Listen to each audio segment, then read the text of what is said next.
Here's a fly ball out towards center field. This one's going back, and this one is gone! Taylor gets this one out towards center field to the short porch, and it's a grand slam! That's a floater, out to short. And it's booted off the shortstop's glove! Just like we drew it from Hollywood. Caladros, the 3-2. Swing and a miss! And the Audubon Green Wave have upset the Kingsway Dragons!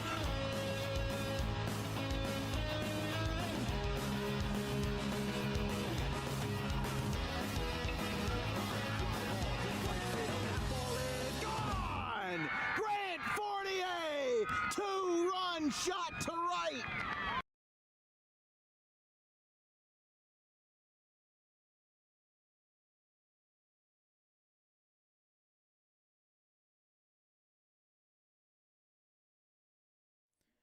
From Woodbury High School, it's our 26th and final regular season game of the 2025 fall, and it's a battle between two Group 1 programs looking to get a step ahead in the 2025 playoffs. It's the Schalick Cougars and the Woodbury Thundering Herd here from the Woodbury Bowl here in Gloucester County.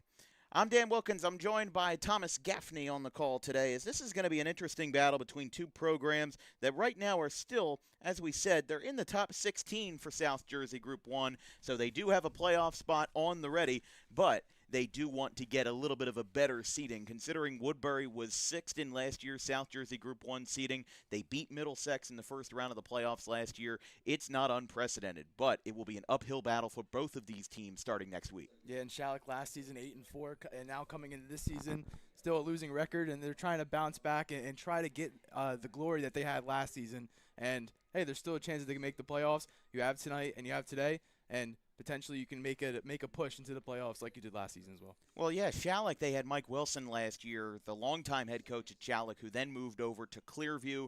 Clearview hasn't had the best of years in 2025, but it seems like that their program is on the rebound in 2025. And one of the things that Schalick is looking to go forward with is kind of this option-led offense led by the sophomore Kenneth Bartee. He's got 1 touchdown and yet 8 interceptions, but he's been pretty successful on the ground for the Schalick team. Yeah, honestly, if you're looking at him, you could try to throw the ball, but it's with his feet. That's what he is going to do again in this game. 417 rushing yards, obviously 7 touchdowns on the ground. He also takes kick returns too. He has a kickoff return touchdown this year as well. He's doing everything. But again, you see that 8 interceptions, and you think, all right, it's not that good. But again, you got to look at the other side, on his feet, on the ground, and that's what he's going to try to do today against the Woodbury rushing herd.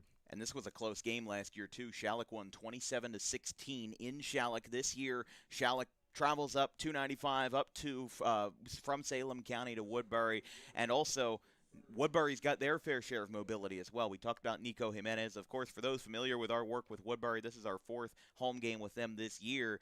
And when covering the Thundering Herd, Nico Jimenez is a name that you're going to hear a lot, and you're going to hear a lot of him dropping back because he's had 133 pass attempts this season. He's been decently efficient, but his receivers have really helped him out with that. Elijah Young, Mark Martin, among others, Orlando Concepcion, Thomas Lewis. They will keep the ball on the ground a little bit. It's a sunny day, hasn't rained in a little while. The ground is going to be pretty good, but Woodbury's got to work on that ball control. They definitely had a rough game last time we saw them versus Gateway, even in a game that they won 32-21 because of the ball control. The ball kept popping out. They kept getting a lot of hard hits. It just wasn't their style of play. And now they come into this game, again, 3-5. It's not the typical team that Anthony Reagan has fielded. They're 3 years removed from a state championship in 2022, and Schalick is 1 year removed from a Group 1 South Jersey final appearance versus Glassboro in 2024. So both of these teams know what it's like to be great, but they've got to take extra steps to get there this year. Yeah, last game of the season, and honestly, you can make that push, but they know what to do. They know how to do it. They just got to be able to go out on the football field and show that they do. And today, last game of the regular season, you got to just lay out everything out there. That's all you have left. So you got to make that push. This is the last game to do it, and you got to leave everything out there on the football field today. Well, we will take a quick break. Woodbury just took the field, and coin toss has been issued at midfield. This is Schalick Cougars and the Woodbury Thundering Herd. Saturday morning football here on a brisk Saturday here in Woodbury. We'll be right back.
Back here from Woodbury High School, I'm Dan Wilkins, joined by Thomas Gaffney Jr.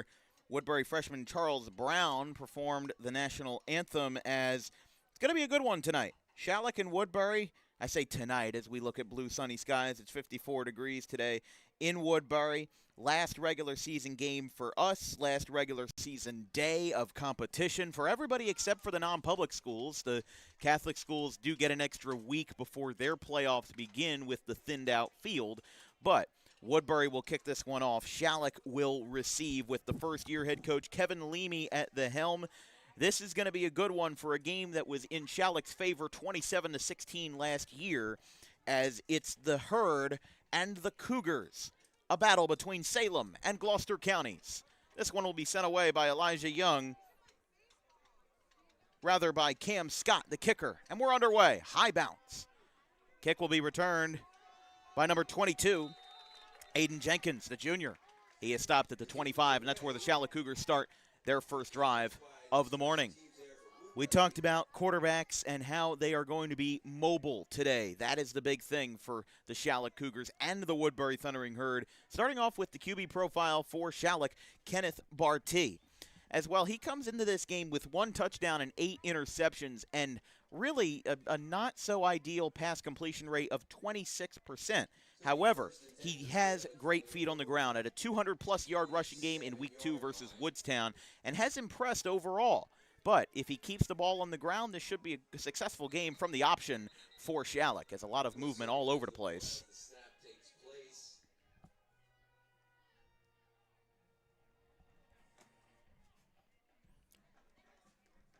It's like a false start. There was movement in every which way for Schalick. Actually, they called offsides against Woodbury. My apologies. I don't think that they were prepared for the option. 1st and 5. They're at the 31. I think one thing that we mentioned off the air, and one thing that will be important for both of these teams, is that it's going to come down to a battle of who will make the less amount of mistakes. Who is going to come in and be impressive? Who is going to come in and really just stay humble, stay disciplined? These two teams are rather disciplined, but it's going to come down to who's able to keep the ball in their hands, who's able to keep the ball out of the other team's hands. If you are able to limit your mistakes, you'll be in good company, because both of these teams, they're definitely going to make some mistakes. But with Schalick lining up from the 35, 2nd and 1. And for Woodbury, it's literally just going to be, if you could stop this triple option, Schalick's going to run it, and you just got to be able to get your players outside or try to stop the slot back. But there they do it right there. Yeah, that's a big stop there. Jenkins after the handoff from Gary Simonetti. And it is 3rd and 2. Forward progress limits the loss to just a yard. And Woodbury will now have a chance to pick up a defensive stop in their first drive of the morning. You give up that offsides call in the first play of the game, and now you bring up a 3rd and 2 stop. This is exactly what you need if you're Woodbury, to get a 3 and out early on here and get the ball back on your home field.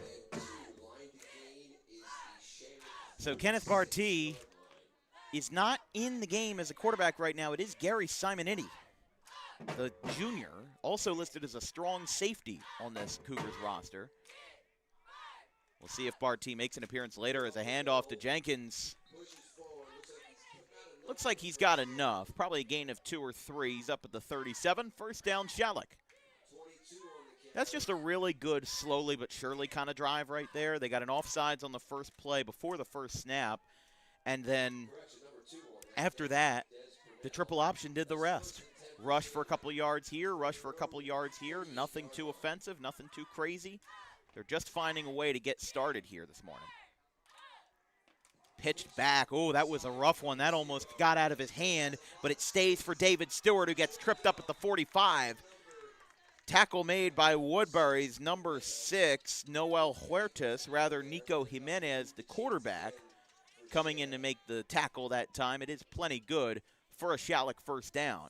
Yeah, you almost saw the bobble there, but guess what? He stayed composed, made the catch, and you're able to bounce out right and get all the yards up this right side. Now you're past your 50-yard line, and it's exactly what Schalick needed off that 3rd and 2 play, and now you're marching down the field. If Schalick can score on this first drive, it'll definitely be a sign of resiliency with the Cougars. And if they'll be able to keep this up, we'll have to see if they'll be able to continue this momentum throughout the ballgame. Bit of a stuttered snap there as Jenkins will be stopped for a gain of 1. They're at the 40.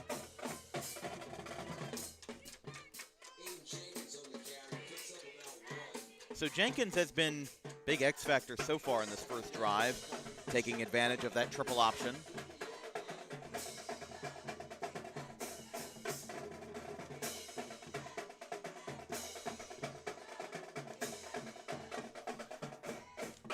Again, our 26th regular season game of the year. It's our last regular season game of the season. If you want to count crossover football, we'll have a 27th, as here comes a pass. It's from Barty, right side. It is incomplete. Jimenez, the quarterback, is able to complete the breakup, but we do have a penalty flag on the field. Flag is right around the line of scrimmage. Or, nope, not a flag. That's a pink towel. That's somebody's towel that, in all fairness, the referees do throw pink flags in the month of October sometimes. So I saw it on the field, and I thought that we might have had pass interference or something, or maybe a hold, but no, just an incompletion. I know pink and yellow looks very similar, Dan. But I'm just saying. I'm not even saying that. I'm saying, oh, here we go. There's a fumble. That is going to be kicked around, and who's got it? Either way, it's going to be a loss. If Schalick picks it up, it's a loss, but it's Woodbury ball. It's a turnover, and Woodbury with great field position in their first drive of the day. And as that one looked like it was headed back for Sherrod Jones. No, but what I was saying, Thomas, was that you see, I think even sometimes in college football, the referees will throw pink flags for Breast Cancer Awareness Month. I don't think I've ever seen I've seen it at least 4 or 5 times this year. In college football? In high school, high school, as well as college. So that's why I got that confused with the towel. 1st and 10. Woodbury lining this one up from the 43. I got to defend myself in this press box. Woodbury's got trips left. Schalick making moves on the line. They send a man in motion. Oh, that's a big hit before they can even get it started. What a stop by Sherrod Jones, as Woodbury basically ran into by a brick wall, and it'll be a loss of 4 on the play. Actually be a loss of 5 yards. They're all the way back to the 48. 2nd and long. Let's take a look at that quarterback profile for Nico Jimenez. He has 1 more interception than he does touchdowns this year. 6 TDs on the campaign for him. But again, he started out this year lined up as a wide receiver on Woodbury's side. Had a decent game versus Willingboro, even though Woodbury was shut out in the effort. 32-0 through 10 for 20 with over 100 passing yards. No touchdowns and no interceptions last week. 2nd and 15. Man in motion. Good snap to Jimenez. Pass is tipped, but it's caught. Flag comes down, or at least we thought so. They do get some yards that time. Was that another pink towel you saw? No, I think more discerning signal. No, we do have a penalty flag this time. I wasn't wrong. Looks like it's against Woodbury. Also doesn't help that the Schalick the cheerleaders on the far side of the field, they have bright yellow pom-poms. So this Saturday morning, after a long night last night at Washington Township, I'm definitely, I don't know what it is. I'm a little bit off my rocker today, but this is going to bring them all the way back inside their own territory, back to their own 48. It's going to be 2nd and 20 here. Jimenez rocking with trips left again. Line breaks down. He pump fakes. Breaks a tackle. Breaks 2. Talked about that mobility, and he's got a catch. Thomas Lewis looking like he might have a 20-yard completion after breaking away from Evan Elliott and Jenkins. Elliott was able to break through on the right defensive end. And we do have a penalty marker down, it looks like, on the far side. I'm second-guessing every flag that I see now, but I did see that come in from the far sideline, looking like close to where Lewis went down.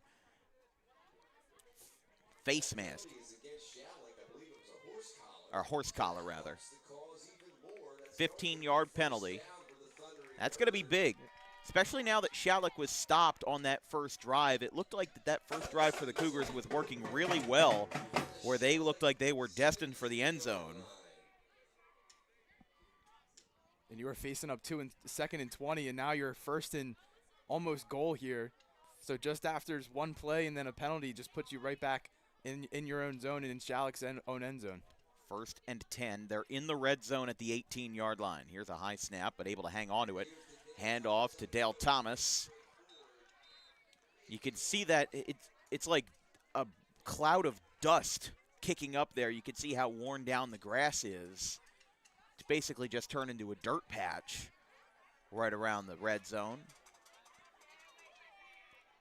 There'll be a loss of 1. Thomas couldn't get back to the line of scrimmage. They're back to the 19.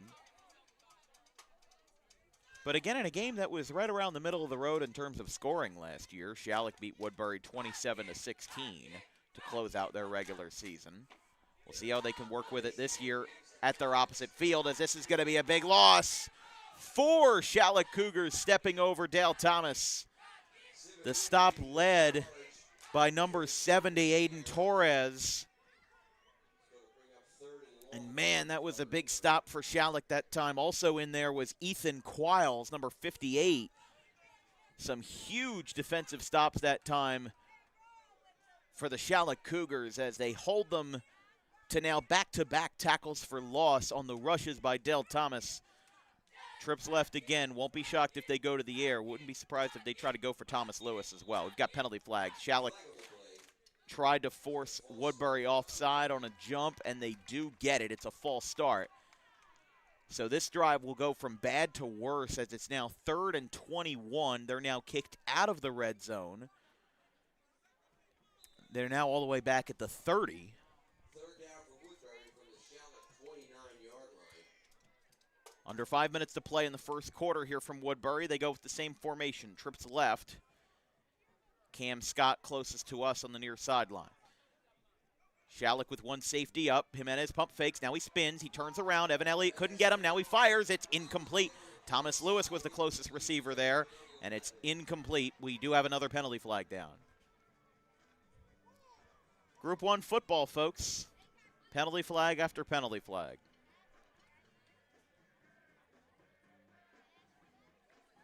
Offensive holding. Penalty is declined.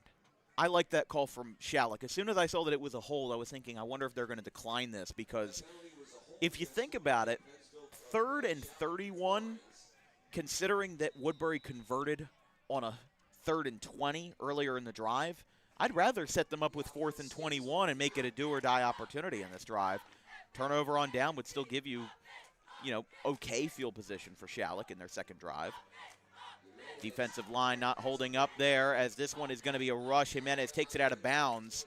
Tackle was led by Sherrod Jones, the senior strong safety. It'll be a turnover on downs as they're well short of the first. Looks like Jimenez was out right around the 20.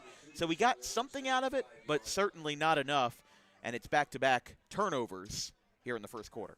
Yeah, it's the mistakes that they're making, the penalties that they're getting, and unfortunately you get the fumble off of one of the Schalick plays, and then you come up a 2nd and 20, and then you get it off, and you get the first down because of a Schalick mistake, but then you keep making your own mistakes with a holding penalty and a false start, and unfortunately you had a turnover on downs there. But again, 2 turnovers in the first 2 possessions of the game by both teams, so again, they're still getting down the field, and hopefully they can try to rebound off both mistakes. Schalick starts their second drive of the night from the 25. It'll be a keeper by Barty. We talked about his mobility on the ground. He gets a first down. He gets blown up by Elijah Young out at the Schalick sideline at around the 40. It's a gain of 15. Cougars first down. And again, he has 8 interceptions on the year, but again, his feet is going to be what you have to watch for. And That's exactly what he's been doing all season, and a first good play on the first possession, or first drive of this possession, and now you're approaching the 50-yard line. So a good first play by Schalick there. We mentioned before, gain of 15, handoff to Jenkins. He's got some space. He's got plenty of room, trying to part the seas here. Gets a first down. He's out at the 30-yard line. Big tackle, but a big gain. For number 22, the junior Aiden Jenkins, tackle led by number 99, Omar Johnson, the junior. And that's a huge gain for Schalick, getting 30 yards on the rush by Jenkins there. Plays like that will define a team's legacy and will define a team's game plan. That will be a great gain for Schalick if they're able to get this one going. If they're able to keep doing plays like that, won't be long before they're ahead. 4:12 left in the first quarter. That ball is fumbled. Barty picks it up, and he's still going to get something out of it. He'll get 3 or 4 yards as a big recovery by Schalick to keep that ball in their possession. Second down. What did I mention about the ball control? I meant it as a constructive critique of Woodbury, but now it seems to be an active issue against Schalick here in this first quarter. Second down upcoming for Schalick from the Thundering Herd 30-yard line. 2nd and 7. Again, after Jenkins' big 30-yard rush, the expectations are high, certainly for Schalick as they line up trips right. Barty, direct snap, takes it, flips it to Jenkins. And another tackle by the Thundering Herd, stays in bounds. They'll get about 6 yards. Not 6 yards, about 4 or 5. It'll be 3rd and 4. They're lined up with the line of gain at the 24. Tackle was made by Kyrie Brown.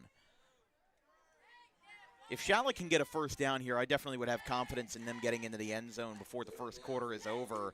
They're not really working all that quickly, but they just need a couple of explosive plays to really get the job done, and then they'll be golden.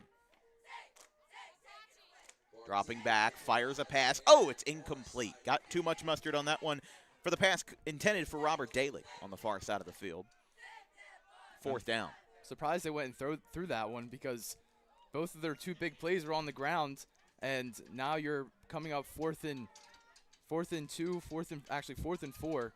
and I'm going to guess that Woodbury is going to try to stack the box here. They're going to try a field goal.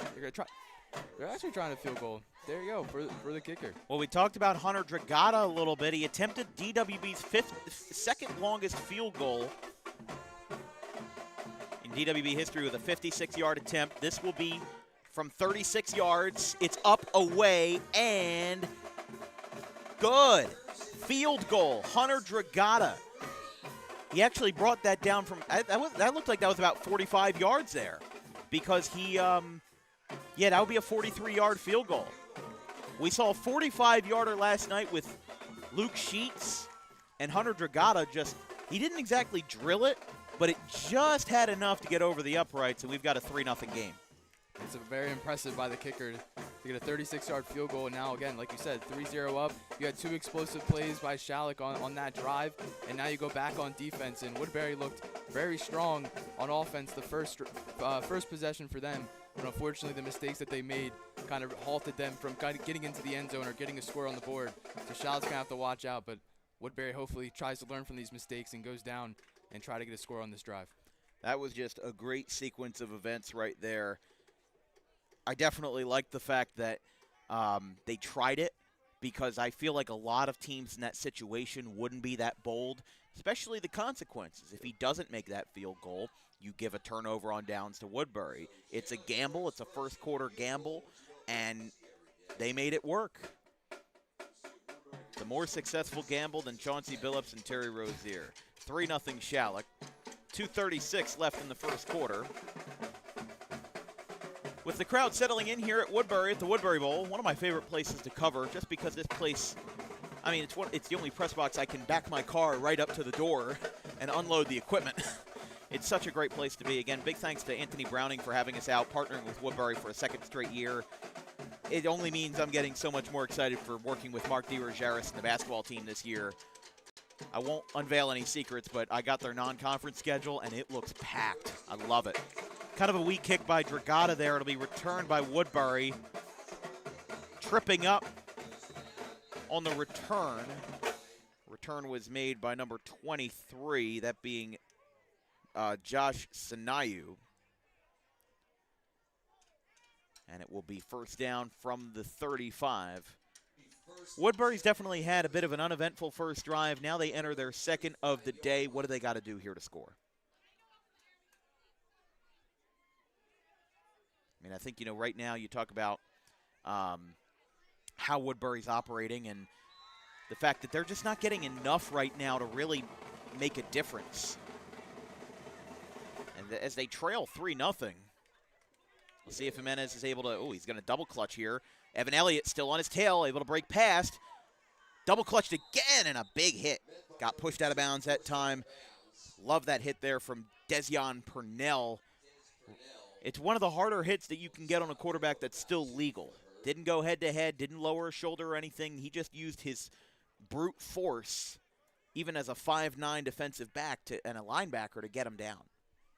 And Jimenez looks very comfortable in that pocket. He drops back, he sees the pressure right in his face, and he's able to stay composed, get around him, and then get a couple of yards on that play when it looked like he might have gotten sacked right in his own backfield. So, again, good by Jimenez to escape the pocket and get a couple of yards there. Well, it also definitely was a bit of a shock for Woodbury to have their quarterback transferred out, as Thomas's rush will not get any far. They had Tim Holmes last year, the 6'3" quarterback who was an effective and just almost an immaculate pocket passer, but he transferred to West Deptford, and they've been doing very well for them this year. I believe they're 9-0 at the end of the regular season. They won the Patriot Division, and we saw them last weekend versus Paulsboro. But either way, it's been an interesting campaign for Woodbury, dealing with this adversity, dealing with several injuries on your offensive line, and now having to deal with kind of a mismatch defensively. It's been an interesting year. 3-5 is the result going into this week as Jimenez is sacked for a massive loss. They were already back at the 30. This is going to be a loss of maybe 15 yards. It's going to be fourth and very long, and without question, Anthony Reagan, the eighth-year head coach, brings out the punt crew.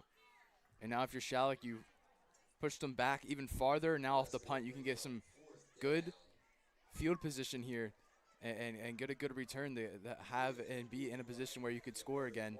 And, again, they're just sending 5 all the time. They're sending that extra man, and then Jimenez just is not able to stay composed and be back there and try to get a throw off. They're just putting so much pressure on him, and that's what Schalick's been doing very, very well to start this game. It's 4th and 30. Here's the punt. Works through traffic there as this will be returned by number 15, Dylan Sheehan. Picked up at the 45, looks to juke out a man, gets one, unable to get two.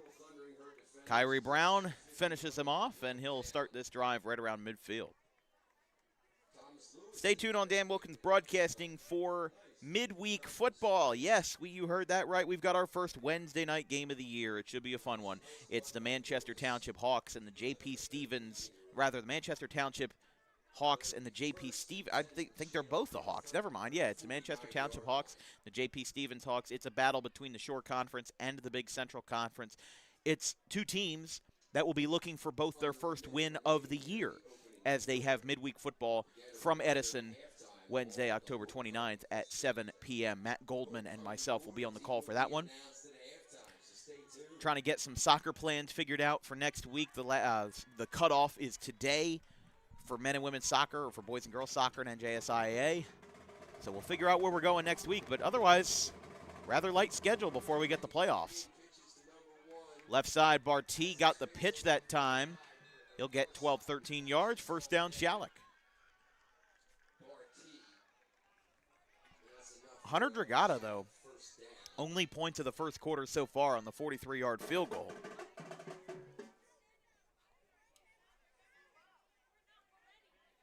And now you're in another position where you could potentially get another field goal to end off this first half. If you can get a couple more yards, try to get up to the 30 or the 25, and be able to kick another one and go up 6-0 going into the second quarter. Yeah, I mean, I don't think I would go for a field goal until they get closer. But, the field goal in high school football is an act of desperation usually. It's not an act of necessity. As the left-handed throw by Simonetti is caught, He'll get down right near the pylon. The receiver is Dylan Sheehan, the senior. But field goals, we've only really seen them when teams have the confidence to do them. You know, it's a rare thing to see. We've only seen it 4 or 5 times this year, now in back-to-back nights. But the point is that when you're talking about what makes teams great, it is that versatility. It is the fact that Schalick can kick those field goals if they so choose, because if they didn't have that opportunity, what would you do? You'd have to go for it on 4th down or try to punt in a situation that doesn't really warrant it. 2nd and short, they got a gain of 8 on the last play. They got another double pitch this time, right side, staying on his feet, still on his feet, finally tackled it around the 15. David Stewart on the rush that time.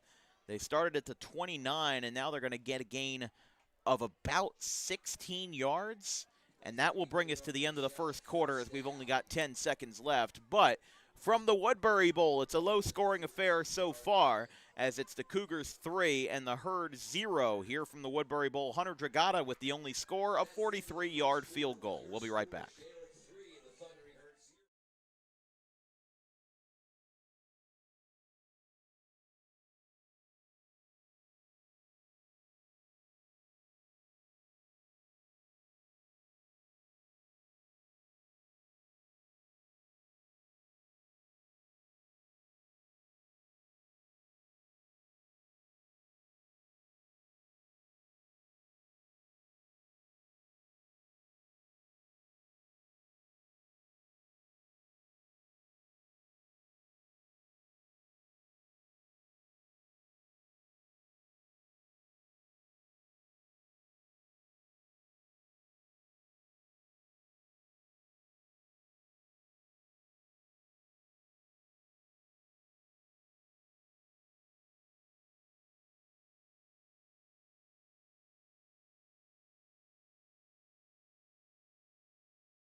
Second quarter ready to go here from the Woodbury Bowl. It's the Schalick Cougars 3, the Woodbury Herd 0 as we close out the regular season. A fake pitch by Barty. Now on the left side, Thomas Lewis gets hit. Elijah Young forces him out, and he almost got put into the sand pit that time. They do say on forward progress that he was kept in bounds, so the clock keeps on moving. That's definitely a tough call to make, especially because you have to, I mean, he's basically trailing out of bounds, but he was not out when the whistles were blown, which is a different story. So no gain on the play, on the rush and the fake pitch by Barty.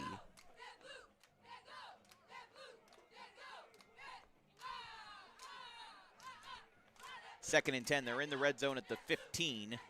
Barty handoff to Jenkins, runs right into the line, but he gets a gain of 4 or 5.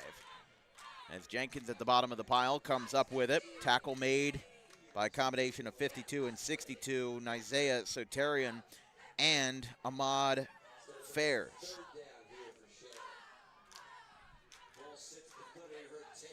So they're at the 10. Line of gain for a first down is at the 5. I mean, that's where I feel a little bit iffy about this offensive drive so far, is where Schalick is just getting a little bit everything in bursts, and then after that, they're not consistent enough to really, you know, see the light at the end of the tunnel. So we'll see how they work it out, but right now we'll see if Schalick can put 6 points on the board here early in the second. Left-handed pass, left side, taken down. They keep him in bounds with David Stewart on the reception on the pass by Simon Inney. We didn't really highlight Simon Inney that much because we didn't know how much he would be in the game, but he's basically been sharing the quarterback position with Kenneth Barty. 18 for 37, 161 passing yards, 1 TD, and 2 interceptions. But he has only received any passing reps since October the 3rd versus Paulsboro, Gloucester, and Glassboro. Woodbury takes their first time out of the half, and so will we. 9:40, let's see, 9:52 left in quarter number 2. We'll take a quick break. It is the Cougars 3 and the Herd 0, but Cougars are driving in the red zone. We'll be right back.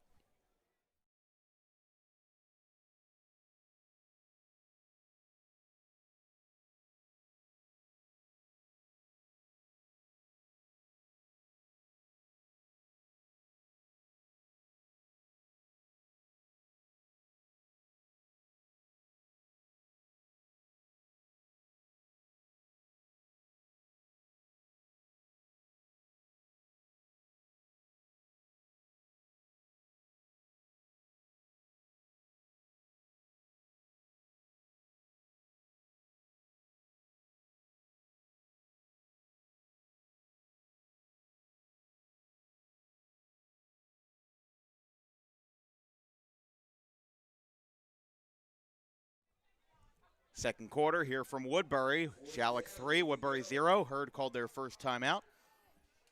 With Schalick in the red zone. They're at the 9. Heavy shifting on both sides. Now rolling over the middle. Simon Inney takes it himself, found a gap in the O-line, and he stands tall. He'll stay on his feet for a gain of 4. This should be close, if not for a first down.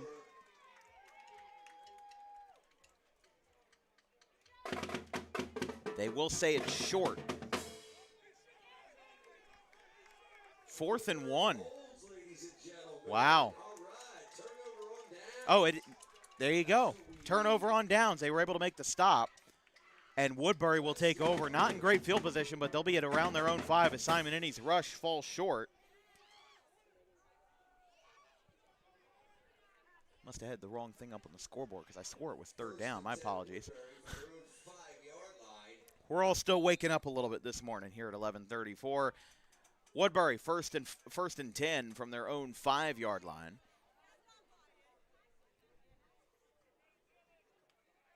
Jimenez will have to avoid a safety here. He's in his own end zone. Thomas rush. That's going to be a loss. 2nd down.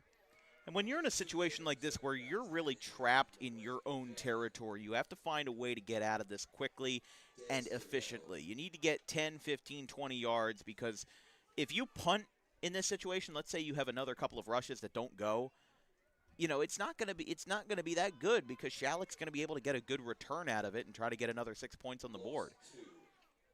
If you're a quarterback, if you're going to run it, if you're going to throw it, you got to get it out of your hands quick. And this bottom of the screen here, a lot of coverage, a lot of space where you can try to get that ball out of your hands and just try to get a couple of yards out of it. Would imagine Elijah Young might be the guy he's looking for. We'll see here. Schalick running a tight formation here, running a blitz here on 2nd and 12. They do throw to Young. They do get it past the 10. He dives forward, and he gets pushed out of bounds. Tackle made by Robert Daly. This is going to be close. First down markers at the 16, and it is enough for a Woodbury first down. We were just talking about that, and that's exactly what Jimenez went for. There was a good space on the near sideline for Elijah Young.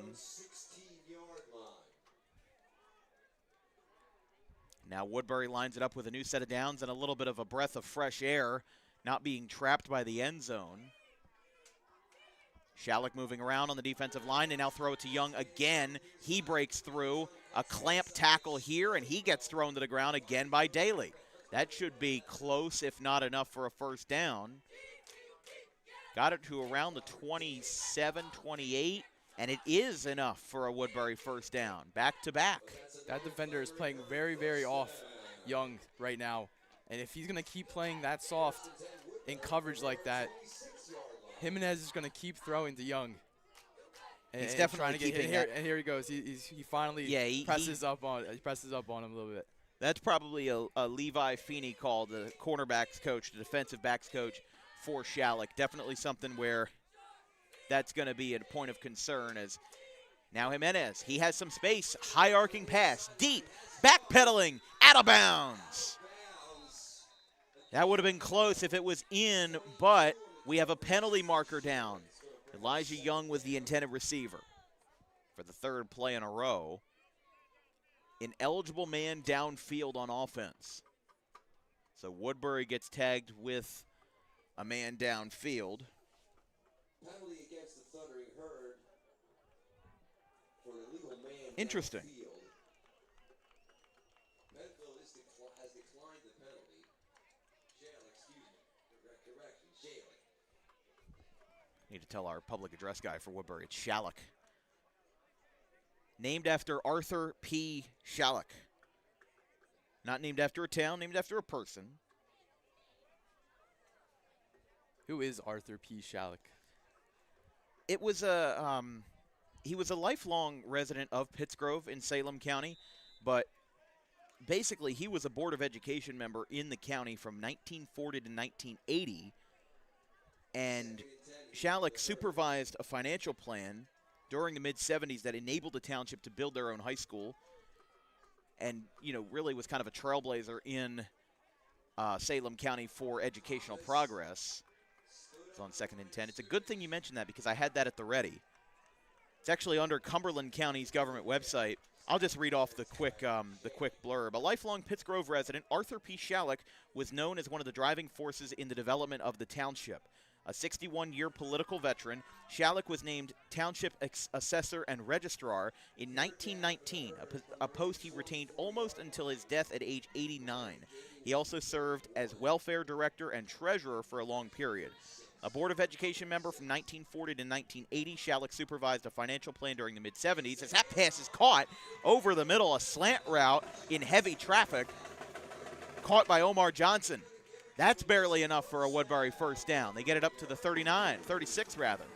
Schalick's playing very soft in coverage right now, and Jimenez is just getting the ball out of his hands as quick as possible because the receivers have all the space in the world in front of them. So again, that's just a good read by Jimenez to get the ball out of his hands quick and be able to hit his receiver right away so that he have a little bit of space in front of him to potentially make a run, and that was a first down Woodbury. Good play by Jimenez and the receivers. 7 minutes left in the first. Woodbury rolling with the very popular trips right. Young with his 4th reception of this drive. He has been a great X factor for Woodbury, just has been able to really be that guy that Jimenez can throw to. Again, Jimenez went into this game with 133 passing attempts. He'd only made about 45% of them, but you can bet that a lot of them went to Elijah Young just because of how efficient he's been as a wide receiver today and all season. 2nd and short. I would imagine they probably get a run down to Dale Thomas here.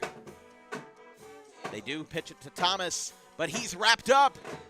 They whistle him, and he goes to the ground as the tackle made by Sherrod Jones, a lead defensive tackler for Schalick. That's going to be a loss of 3 yards, and we go back to 3rd and 5 from the 41. That was a good call by Schalick. They saw the halfback set, and then all they did was stack the box. They read that run perfectly, and now it's a tackle for loss, and now you bring them back on 3rd down here. Good read and good play by Schalick's defense.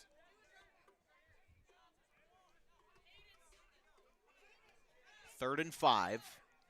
Line for a first down is at the 46, still in Woodbury territory.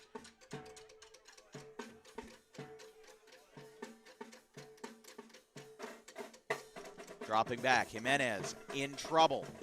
Gets in front of it, throw, caught. And how about that? We do have a penalty flag. Whoa, and we've got another one coming from the back.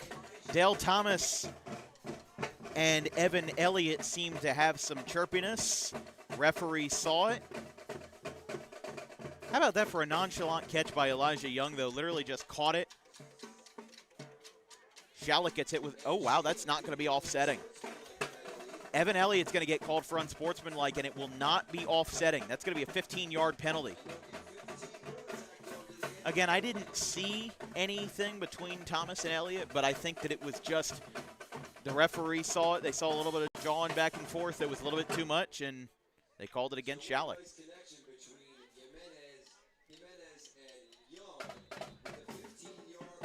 So already, Jimenez had a great play to Elijah Young, who was able to basically catch that ball in open space, unprotected, uncontested. And now a 15-yard penalty puts him at the 25. That pass, one-handed, tipped by Thomas, incomplete. That offensive line broke down way too quickly there.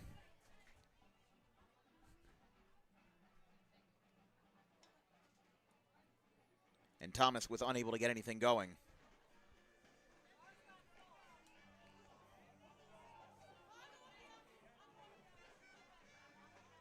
But that's one of those situations where that's just Woodbury had no choice. They just had to dump off the ball because of how quickly that line broke down, and really their options were short, if non-existent, from there. 5 minutes left in the half. Jimenez drops back again, right side, looking forward. He's got a man deep downfield. Picked off. And a late tackle. Looks like an interception by Dylan Sheehan, as Schalick picks off Woodbury in the end zone and flips the drive again. Third turnover. I know Jimenez trying to find Young on that play, but Young had 3 defenders around him and kind of just tossed it up. He trusts Young a lot, but unfortunately, you see 3 defenders around him. I don't know if you should toss that one up. You had a lot of space in front of you as well that you could have took it and ran with it for a couple of yards, or even potentially something out of it. Or potentially, if you made a man miss, that could have been in the back of the end zone for a touchdown and 6. So I don't like the throw, but again, you had that space. You should have took it. That's Jimenez's 8th interception of the year. It's brought down by the senior Dylan Sheehan. Rush up the middle. Jenkins gets 5. They start this drive at the 20 with a touchback on the interception. Again, you're here from the Woodbury Thundering Herd, the Woodbury Bowl. I'm Dan Wilkins, joined by Thomas Gaffney. Again, our next broadcast will be Wednesday, the 29th, Manchester Township at J.P. Stevens from Edison. 2 teams winless this year, but looking to get a win in a crossover action game. I love crossover football. I don't care that those teams aren't in the playoffs. It is an interesting thing because teams get to try out something new, and you almost get to see a preview into the future, because a lot of those times the seniors don't start. A lot of times it's the younger guys that are playing. It creates for like a very scrappy product, and it really makes something interesting, crossover football. I wish more teams did it, but now there's not really an incentive for teams to do it anymore.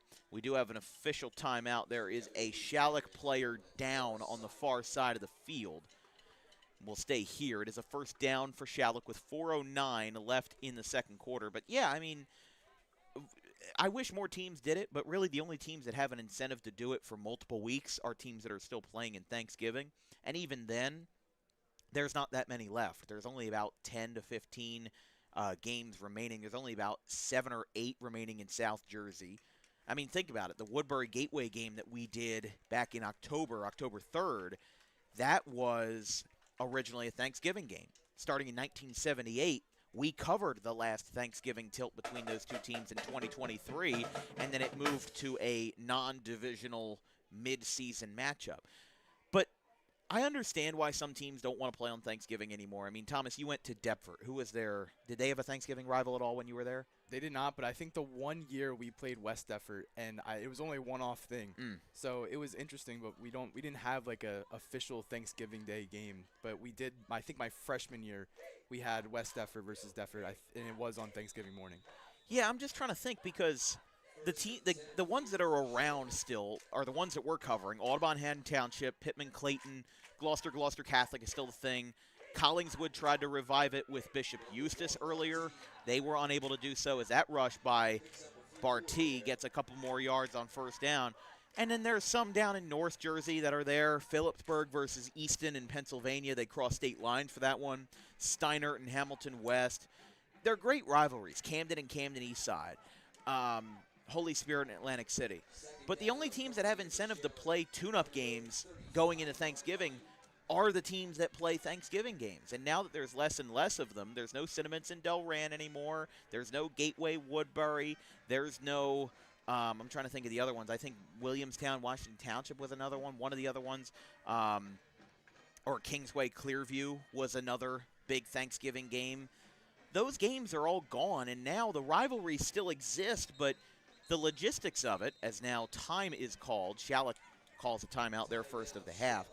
My point is that for teams that don't want to play on Thanksgiving anymore, it's a matter of logistics.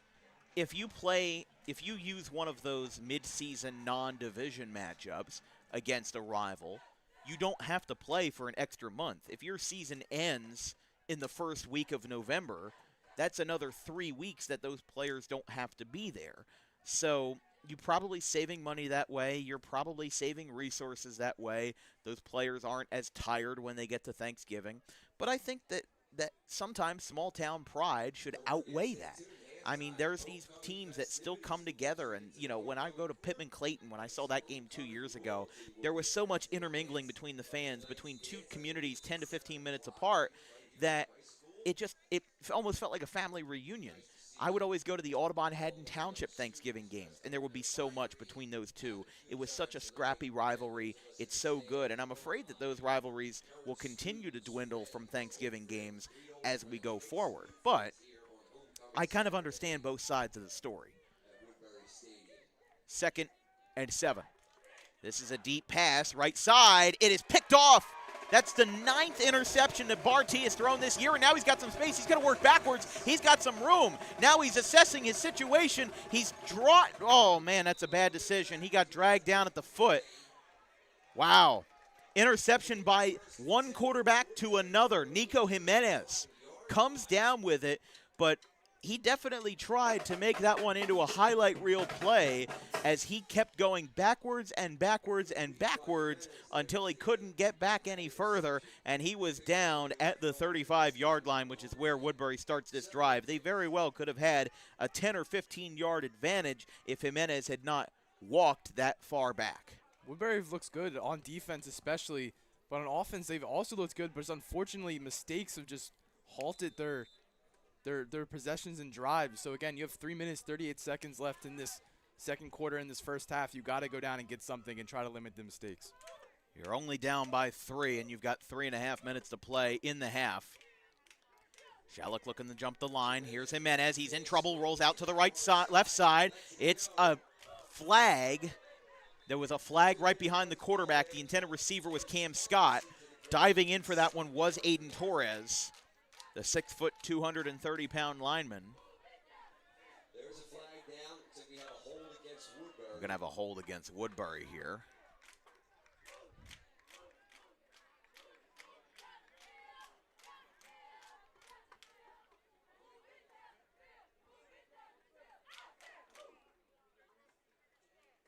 You can almost hear the ref from up here. You can almost hear the ref saying holding offense, 10-yard penalty. There's only a couple places where you can actually hear the ref, but I guess it's just because of how good the acoustics are here in the press box here in Woodbury. 1st and 20. They're back at the 25.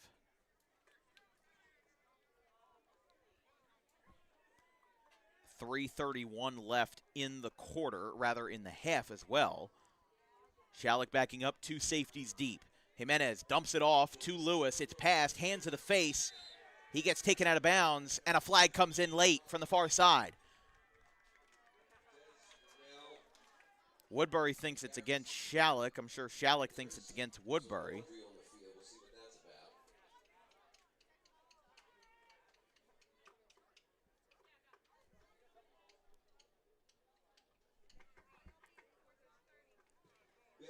Oh, wow, face mask against Schalick. 15-yard penalty. I was going to say that flag was not where Thomas Lewis was. So it ends up being a 15-yard penalty.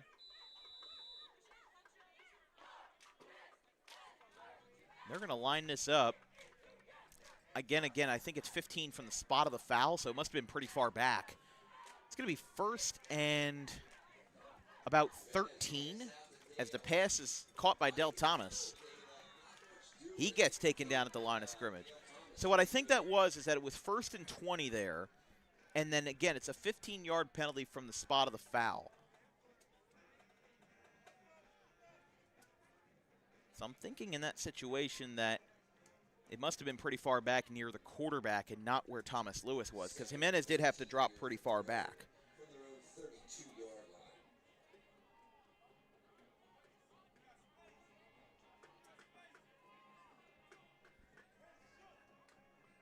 Second and long. 2:45 left in the half. Jimenez clutches, throws, caught. Oh, and a big hit. He will get wrestled to the ground. Pass caught by Thomas Lewis, and the tackle made by Robert Daly.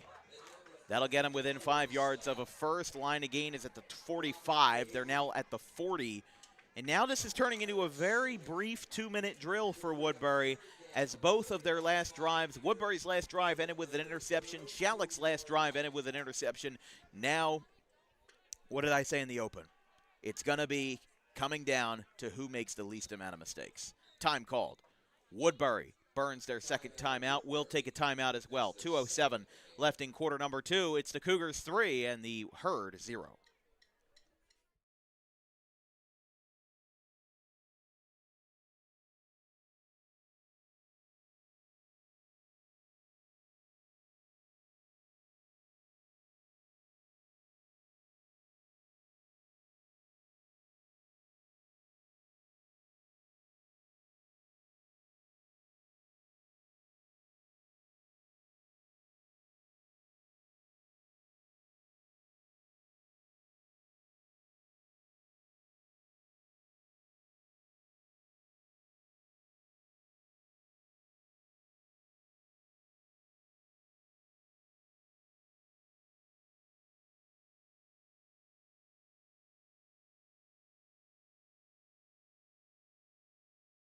Here from Woodbury High School at the Woodbury Bowl. This broadcast is brought to you by Rowan College of South Jersey at Gloucester, New Jersey's premier community college with over 40 associate's degree programs at a connection with Rowan University. Visit rcsj.edu for academic advisement for the winter and spring semesters, and then visit rcroadrunners.com for athletic recruitment. Woodbury uses their second timeout. Jimenez in the shotgun on 3rd and mid-range. He's going to try to pass here. He's hugging the near sideline. He's going to be hit hard. He gets hit out of bounds. There's some extra tackles that were dispersed over the near sideline. And Woodbury's going to get a sack here, or Schalick will get a sack against Woodbury, rather. It's going to be a loss of 6. I don't know. I think Jimenez might have been out of bounds before the tackle was applied. Thomas Lewis will go out to punt. Sheehan will be back to return. He had that interception off of Jimenez earlier in the quarter.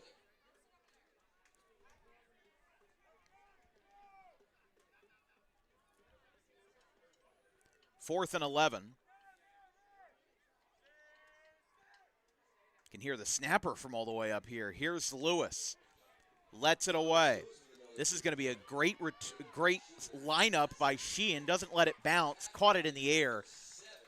And it'll be at the 43-yard line. Schalick will have the ball with 1 minute and 8 seconds left.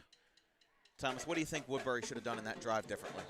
Honestly, unfortunate for them, Schalick is always sending 5 or 6 players to the quarterback, and you're always getting pressured. So I feel like if you're Jimenez, you have to drop back and honestly find some quick, easy slant routes or just a kind of a stagger route to just get it out of your hands and find a player in the secondary, because if you're sitting back there way too long, it's going to be very bad for you. And exactly what happened on that 3rd down play, Jimenez took a little bit too long and got hit out of bounds. And I feel like you just got to get the ball out of your hands, because Schalick's always rushing 5 or 6 defenders right at you.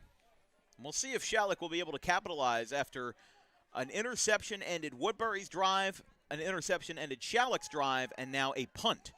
Simon Inney, pass. Off the helmet. Oh, no. That was off the helmet of Cam Scott. We've got a flag. The intended receiver was David Stewart. Got a hold on Schalick. Schalick is going to be called for the hold there. It's going to be 2nd and long. That's a big blow for the Cougars, but it's a big gain for Woodbury. Remember, Woodbury will get the ball to start the second half. That's going to be a big gain for Woodbury. If they're going to be able to hold Schalick off the board, just that first quarter field goal would be the only scoring of the half. Would now make for an interesting situation to see if Woodbury will be able to capitalize at the halftime break. Stay tuned for the Dan Wilkins Broadcasting Archives program during the halftime break, where we show you the best of the best from Dan Wilkins Broadcasting's 4-year history around South Jersey, including walk-off hits, game-winning shots, and much more. Throw to the right side, caught by Sheehan. Has a little bit of room, but not enough. He'll get about 7 yards. Still well short of getting even within 10 yards. Clock stopped with 54 seconds left. 54.7. Schalick calls a timeout. They've burned their second of the half. So now both teams are whittled down to their final timeout. Here from Woodbury, again, there's the shot of Broad Street, Woodbury's downtown. This broadcast is brought to you by Gray Fox Sports.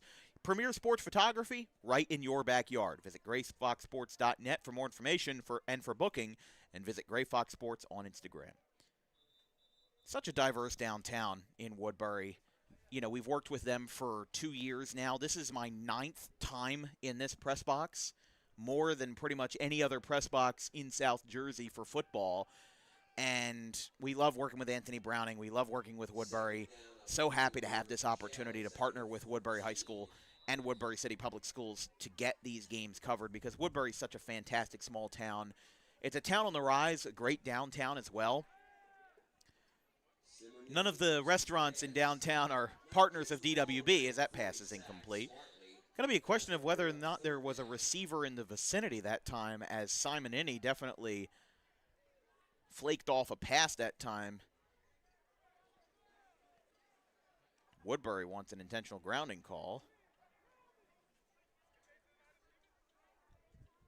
One of the referees saying that he did get back to the line of scrimmage. The ball got back to the line of scrimmage, which is mostly what matters.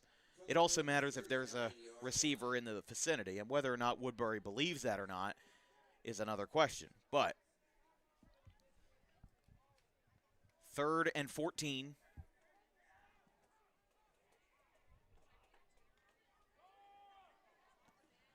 Simon Inney over the middle. It's Barty.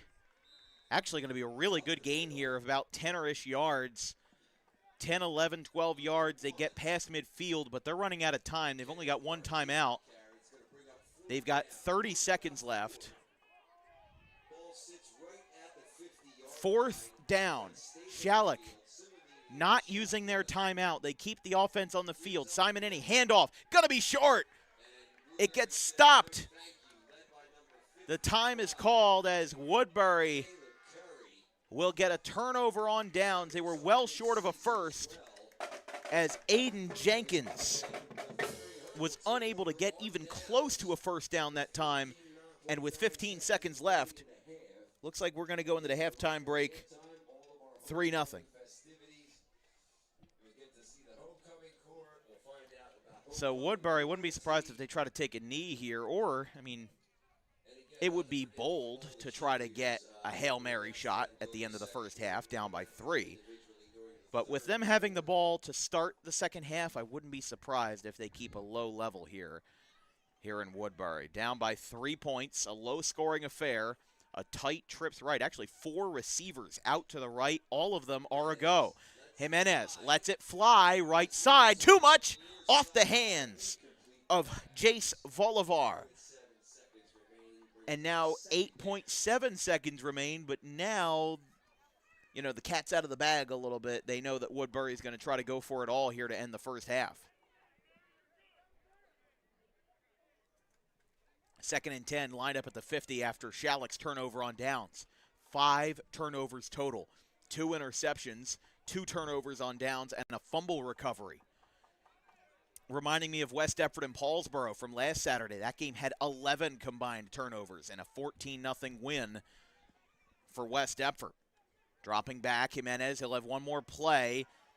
He's got a line of pass, right side. Oh, and it's caught. It went through the hands of Thomas Lewis, and he went out of bounds. He has time. It's caught by Elijah Young. It was through the hands of Lewis, caught by Elijah Young, and they have time because the ball was out of bounds. 1.1 seconds remaining.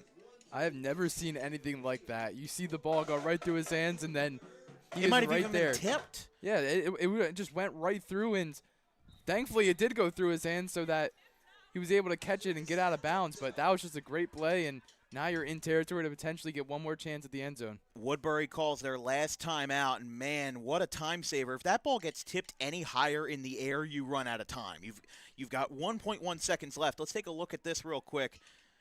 Haven't had too many replay-worthy highlights, but how about this? From the 50-yard line, Jimenez looking for a Hail Mary. I love the fact here that he looks for a man and he just fires it. Watch this. Through the hands, looked like it definitely was tipped. And then there you go. Elijah Young brings it down. He has been an amazing receiver for Woodbury, 7 receptions so far. And with Woodbury calling their last time out, Schalick still has 1 remaining, but why use it? 1.1 seconds left. So Woodbury using their last. That was a gain of 25 on a spectacular catch by Elijah Young. And now Woodbury will have 1 more chance. So they're going to try to get on the board here before the first half is over. Again, all the receivers are out here. No secret what Woodbury's doing here.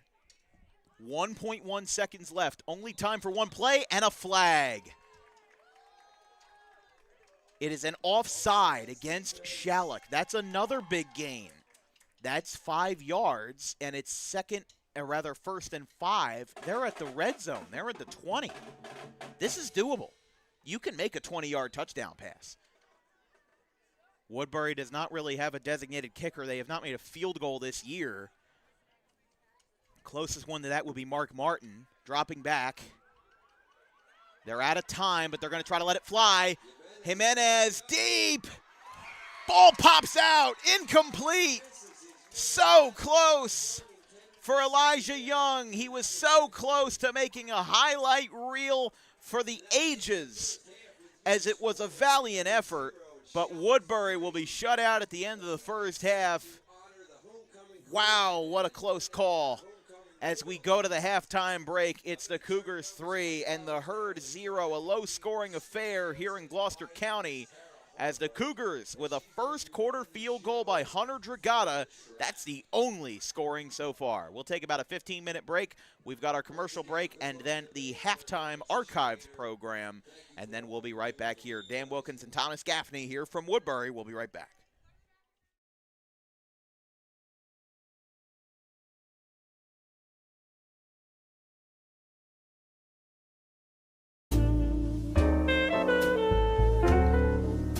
May is Mental Health Awareness Month. It is the responsibility of all of us to make sure that our friends, family, and anybody who we hold dear in our lives is feeling well. The problem with spotting mental health issues is that the symptoms aren't that obvious. Just because someone is okay or appears okay on the outside doesn't mean that they're okay on the inside. It's important that if they are in distress, that they call the right people and they get the help that they need. And it is very important that we treat each other with respect, regardless of who you are or where you come from. But it is just as important that we treat ourselves with respect, regardless of the situation going on in our lives. If you're in distress, you can call this number, 988, or you can visit any of these websites if you're not in distress, but would like to learn more information about mental health awareness and research.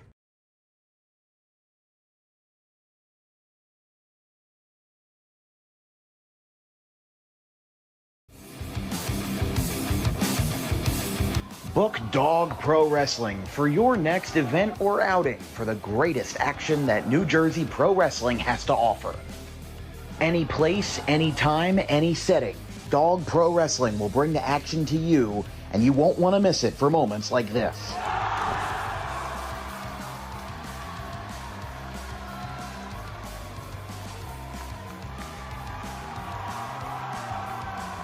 But don't just take it from me. Take it from Max Mundo, the Dog Pro Wrestling ambassador. This is Max Mundo with Dog Pro Wrestling. Are you a civic organization, sporting club looking to fundraise? Then look no further to Dog Pro Wrestling. We do grand openings, corporate events, and much more. And why not from some of the wrestling talent themselves? I'm Vinny the Fixer, and I'm the champion of Dog Professional Wrestling. If you want to book the best, come see us. We're the cream of the crop. We'll come to any fundraiser you can think of. Just name the place and we'll show up. This is the upstanding Dylan Mesh, and for the entirety of my professional wrestling career, dog wrestling has been a mainstay for where I like to wrestle. So you can believe me when I say that it is quality. And I'm upstanding. I'm the only opinion you need. Yeah!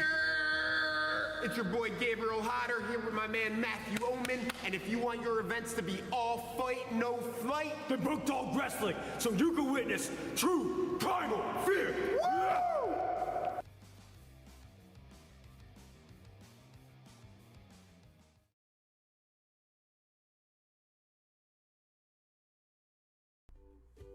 In life, the road ahead is full of possibilities, but to navigate it safely, you need the right skills. Harper Driving School is the premier driving school serving Gloucester, Salem, and Camden counties. With experienced instructors, many of whom are teachers in local schools, we are dedicated to your success and will help you master the road with confidence. With an over 95% success rate of students passing their road test on their first try, you know your student will be in good hands while embarking on a huge step of their young adult lives, all while avoiding the lines at the DMV and getting insurance discounts. We chose Harper, and so should you.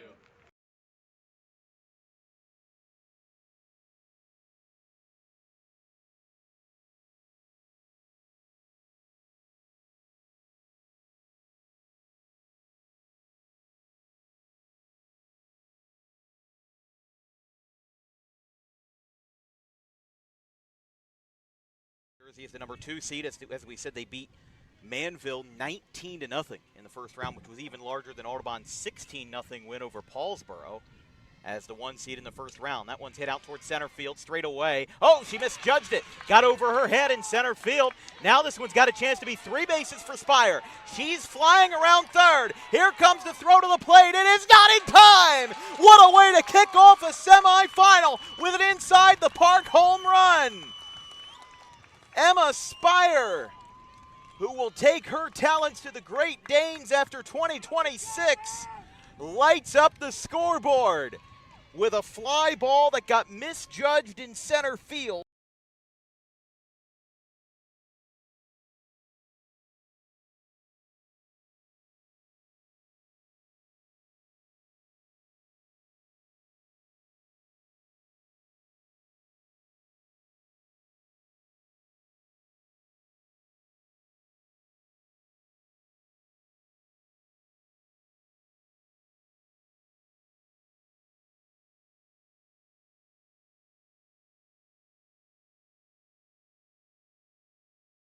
To end the day for Luke Pokrovsky. Little pop-up, first base side, he calls for it, and for the first time in 33 years, the Schalick Cougars will hoist the trophy and face Middlesex on Monday. 4-3, Cougars win it. And in the battle of green and gold, the trophy stays true with the visitors. What a finish! And Schalick will pack their bags for Middlesex and the Blue Jays when the weekend turns around to Monday.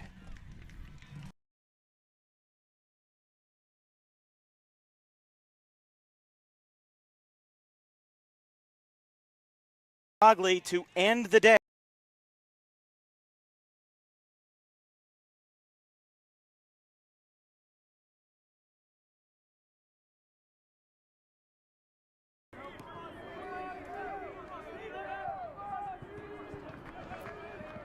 Ryan Nutley, who has 3 RBIs so far, is up on deck as here's a fly ball at the center field, going back to the wall. It is gone! 3-run home run, Steve Schaefer.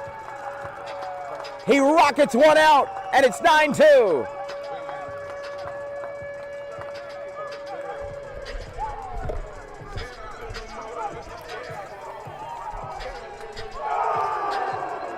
First home run for Schaefer this year, the second hit at home by a Scarlet Raptor.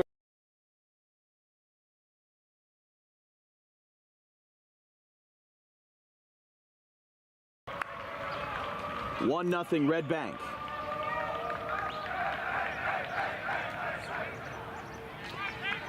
Now here is Al D'Elia. The man they used to call Big Al has now slimmed down, and he still hits dingers. He went viral in 2018 for his catchphrase during the Little League World Series when he was introduced by the ESPN camera crews and was given his standard introduction. He said, "Hi, my name's Big Al, and I hit dingers." And that sentiment still holds true today. He had his first career high school home run versus Rumson Fairhaven in their opening game of the campaign last week. There's a swing and a miss, 0-2.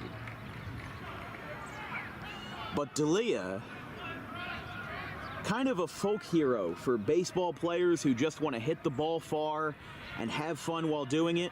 The poster child now is the poster big fella. Fly ball right center field. This is going to be a sac fly. Taken in by Terranova, and Big Al might not hit dingers, but he certainly drives in runs. It's 2-0.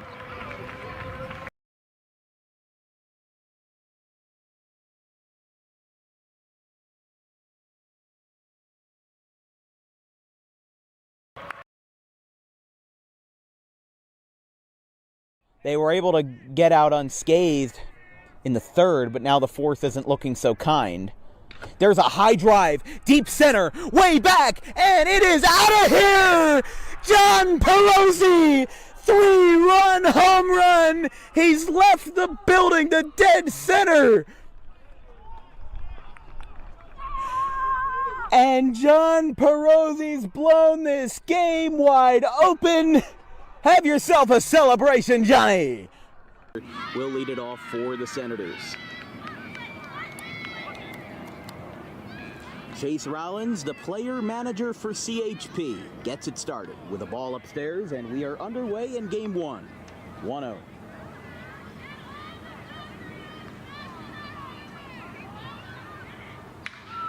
That one is hit well out towards left, and it is gone off the top of the goalpost. Shane Adamski with a thunderous start to his playoff series. Second pitch of the game, a solo homer to left, and before I could even write the first name down in my scorecard, it's 1-0.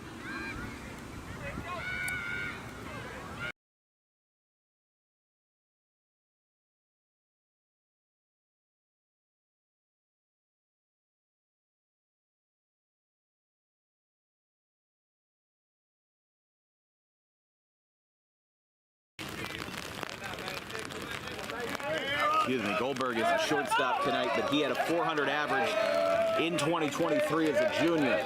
A homer in each of his sophomore and junior campaigns, 331 career mark and a 430 career slugging percentage. And speaking of home runs, there's a fly ball to left, and it's gone!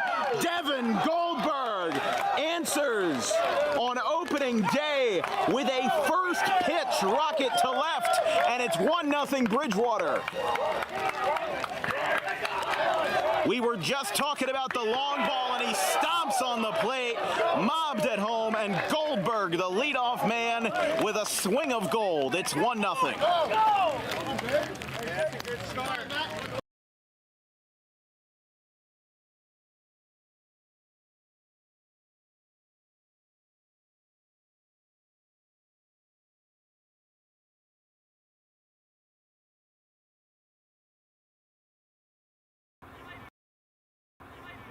And this is going to bring up Andrew Petrick, who has a single in this game. And here's a fly ball popped up right field side. And it's fair. It's fair. They're going to throw to second for try to get this play. The force out. They got him, but the game is tied.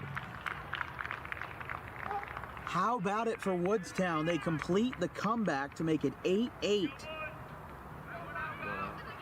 So now there is one out after Kubat let it fall in right, and because the bases were loaded, you know what? That's a very smart play.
Welcome back. Second half ready to go here from Woodbury. It's 3-0. What a weird first half. 5 turnovers, 3 points, more turnovers than points. Hunter Dragata, confirmed by Al Muskowitz, that 43-yarder. That's a school record for Schalick.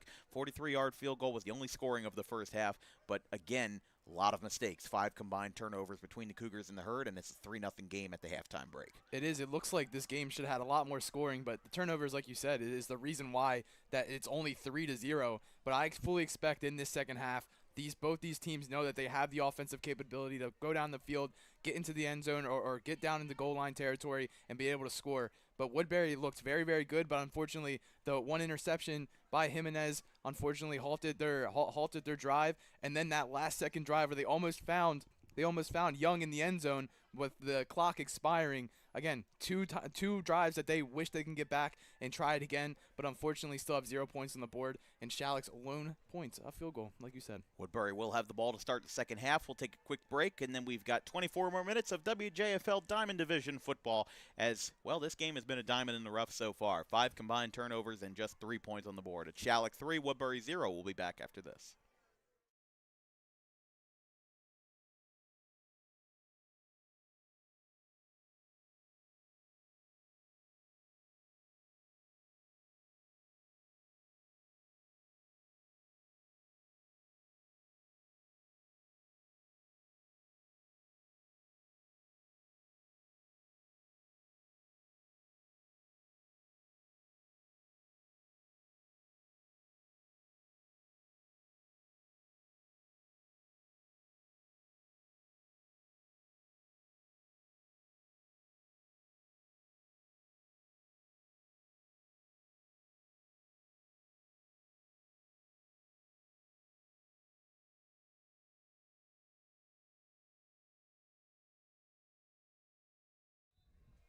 Second half ready to go.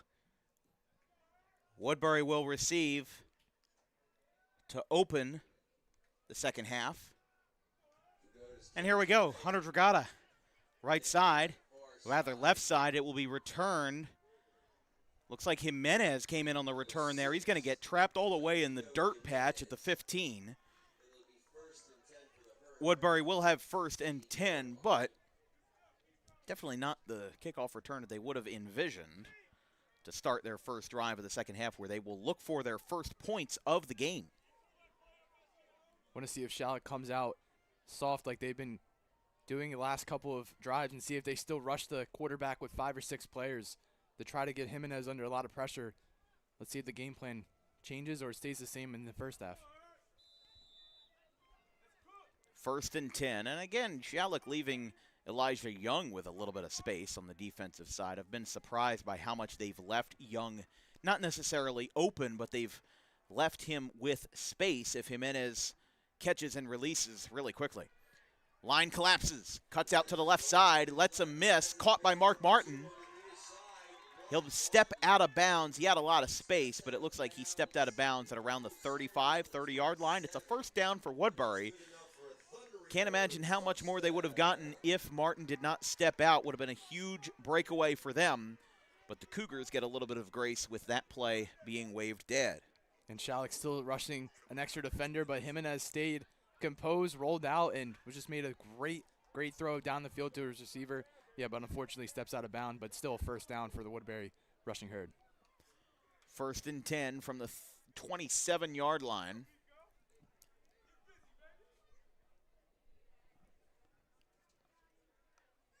After a 12-yard gain, Jimenez rolling out of the pocket. He's in trouble, makes another man miss as a cloud of dust emerges, and it's caught. Elijah Young, he's got room. Say goodbye to Elijah Young and say hello to the end zone. Touchdown, Woodbury. No flags. 73 yards, and the Thundering Herd on just their second play of the third quarter take a 6-3 lead. And again, great by Jimenez, sensed pressure, rolled out, and he was able to just find his player down the field. And Elijah Young, he's wide open. Great throw. It was right in front of him, not behind him, and he was able to take that and be able to just get the extra yards, and get into the end zone. And that is the Woodbury we saw in the first half, but they unfortunately couldn't score, and now they scored on 2 plays in the second half. They're going to go up 6-3 pending this extra point. Wow, that was just such a great play that time. They will go for 2. Not surprised there with their lack of PAT. They're bringing Martin out. Throwing something to Martin over there, a guard or a mouthpiece or something. But just 31 seconds, they were throwing him a T. Now they will go for a 1-point PAT. Jimenez will hold. Martin will try it. It's been pretty decent with them this year as this one's up, away, and no good. Into the trees of the Woodbury shrubbery. Let's take a look at this replay. Wow. No other ways to describe how good this play was for Nico Jimenez and Elijah Young. We talked about how much he's left that space open. Look at this tackle break by Jimenez, though, able to stay on his feet for such a small guy. Just what a play by Elijah Young. He was at least 5 yards ahead of the next Schalick defensive back, and then he was in the end zone for good, 73 yards. And the Woodbury Thundering Herd now take a 6-3 lead here at the Woodbury Bowl. I'm very surprised of how good Jimenez is on the run outside the pocket. He's able to, again, like I said, stay composed, break a tackle, and he's a little bit of a smaller guy, but he's able to stiff arm somebody and still be able to get open and on the run make a perfect throw. He's been doing it all game. In the first half, he did it very well, and now continues it in the second half. That's a part of his game that I absolutely love, and he's been doing it so well. Yeah, I mean, Elijah Young got to be a player of the game candidate if Woodbury wins this one. It was just, wow. This was great. I mean, the fact that Elijah Young was at least 5 yards ahead of the next defensive back. He got himself in great space. He got himself in great coverage. And then he just found a way to get himself in the right position at the right time and also taking advantage of Nico Jimenez breaking past a tackler. That is a game-changing play right there. And Young was left one-on-one, and there was no beating him. Here's the opening kickoff of this drive after a bit of a lengthy delay there. The extra point was no good from Mark Martin. Elijah Young has just had so many good catches today, including that one, even though it didn't count for a score. Oh, 2 Schalick players almost went together there on the kickoff there. Returned by Stewart, the junior. He returned about the 23-yard line, and Woodbury will line up on defense here up by 3 points. So now Schalick entered the second half up by 3. Now they enter this drive down by 3. What do they got to do? They got to stay composed. Again, limited turnovers on the pitches to the slot back. Unfortunately, it's a little tough trying to get the pitch back, but but on those plays, those are where you got the most yards out of it. But you have that chance of that mistake by the slot back to drop it. But again, you got to just stick to that option, stick to the run game, and just be able to get the big boom plays that Schalick has been able to do in that first half. They just got to replicate it in the second half. Schalick lining this one up from their own 24. They send Jenkins out to the left for a third receiver. Direct snap. That's a smart play by Schalick. They're taking a defender off of the quarterback, forcing, Woodbury to kind of reevaluate their defense and then just completely ignore him. Go to the direct snap to Barty and give him a little bit of space. But I'm liking the fact that there are so many sophomores and juniors on this Schalick roster. For how topsy-turvy this season has been for 2 and 5 Schalick, this has been a season that Schalick will definitely want to use as a pivot point for 2026. Kenneth Barty entering his junior year. Gary Simonini will have an extra year. That ball is fumbled, but it's recovered as Sherrod Jones able to basically pick it up in stride and keep the possession. And like I said, those pitches back are the plays that you get the most yards on, but unfortunately it's very hard to stay and keep that ball in your hands off of one of those pitches when you're trying to run as well as catch that ball and just try to see if there's a defender in front of you. But now brings up third down, and Schalick just going to keep it on the ground and keep the run game trying to go strong. 10:15 left in the third quarter. Their lineup at the 28. Line again is at the 35.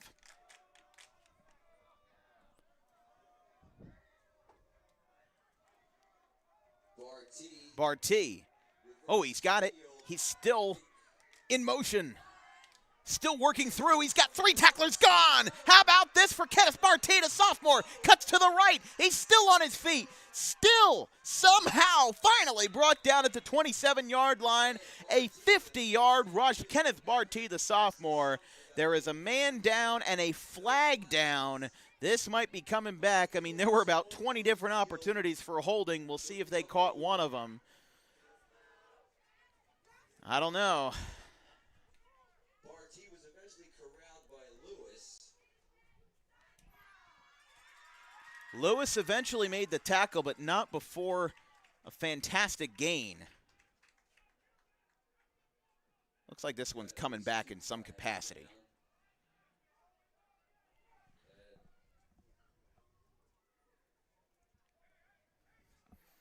Yeah, with great yardage comes great holding penalties. So we have a penalty on each team. Oh, we got a penalty on each team. All set, so we're going to replay the down. They're going to replay the down. So all of that for nothing. We had the replay for you, but doesn't really matter. Doesn't really matter now. I mean, it was a great effort by Barty. It always happens, but at least you showed that you could still get those yards and still get those big plays down the field. And Barty just showed that what he could do with his feet. And hopefully they can just recreate that, and they have another chance on 3rd down here. But unfortunately, the mistakes and the penalties is going to draw that one back for Schalick. Absolutely. 9:25 and counting here in the 3rd quarter.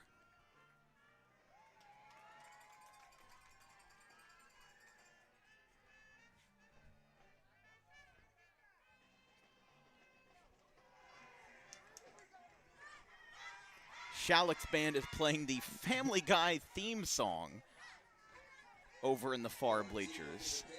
Line drive pass incomplete. Diving for it with Robert Daly.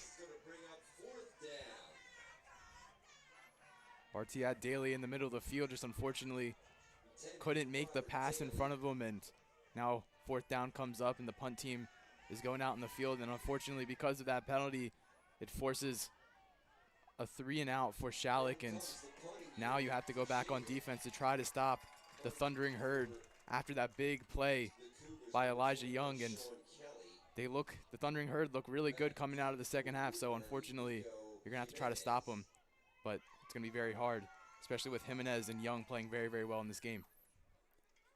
This will be a punt for the Cougars. Schalick counting the men on the defense.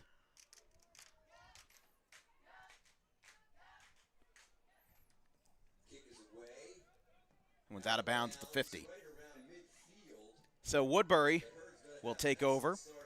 And with a 6-3 lead, 8:52 left in the 3rd. We'll take a quick break. Schalick and Woodbury, 3-point game.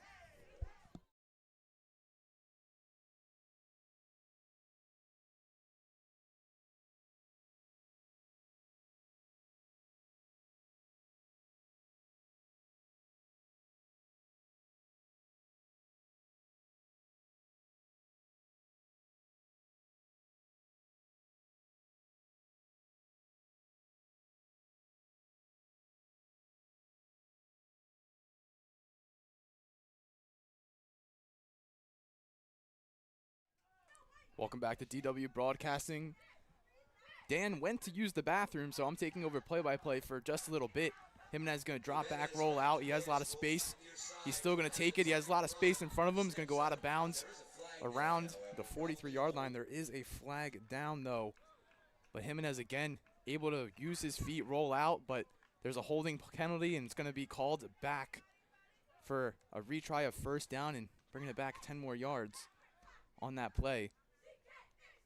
And that is the storyline here for Woodbury, being able to stop and limit plays and limit penalties as well. And again, a lot of penalties called on Woodbury, and it's been the deciding factor for the Thundering Herd.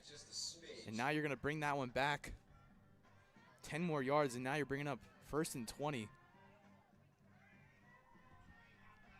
Which the Thundering Herd had some plays like this and on 1st down and having a long distance to go, but they've been able to find some big explosive plays. Bottom of the screen, bunch formation. Trying to throw that screen. Jimenez again rolls out, tries to get it.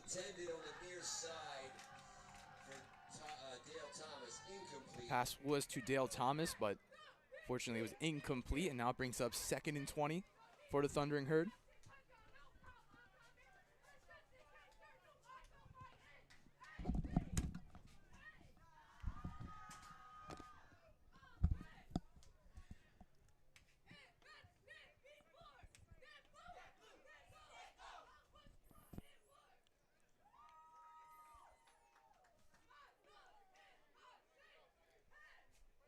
Second and 20 for Woodbury. They're at their own 42. 2 receivers rolling out on each side. He lets it fly, and a high arcing pass is picked off. Schalick's going to return it all the way. Pick 6, touchdown, Cougars. A 40-yard pick 6 by David Stewart. And the Cougars lead this one 9-6. Again, Jimenez tried to roll out, but unfortunately, just the pass, not enough on it, and it's going to get picked off, and he had a lot of space. He used his speed as well, and now it ended up in the back of the end zone, and that's exactly what Schalick needed, a stop on defense, and luckily enough, it was a score on defense as well, and now it's 9-6. Schalick's up, and pending this extra point, could go up by 4, 10-6. Schalick with 2 scores today, none of them offensive touchdowns, a pick 6 and a field goal. Dragata will kick.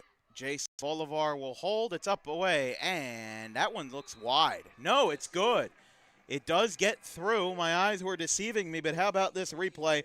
It's 10-6. Take a look here at this 40-yard pick 6.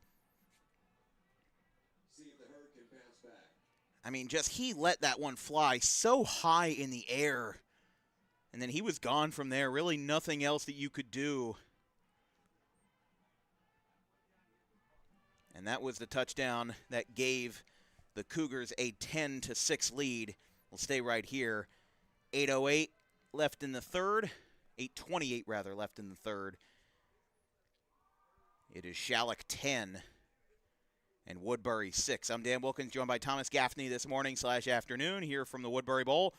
Want to again give a special thank you to Anthony Browning, the athletic director of Woodbury, for having us partner with them for the 2nd straight season. We covered 4 home games for the Herd last year. We covered 4 more this year. I always love coming up to Woodbury. It's such a convenient place for us to be and to have this partnership with them.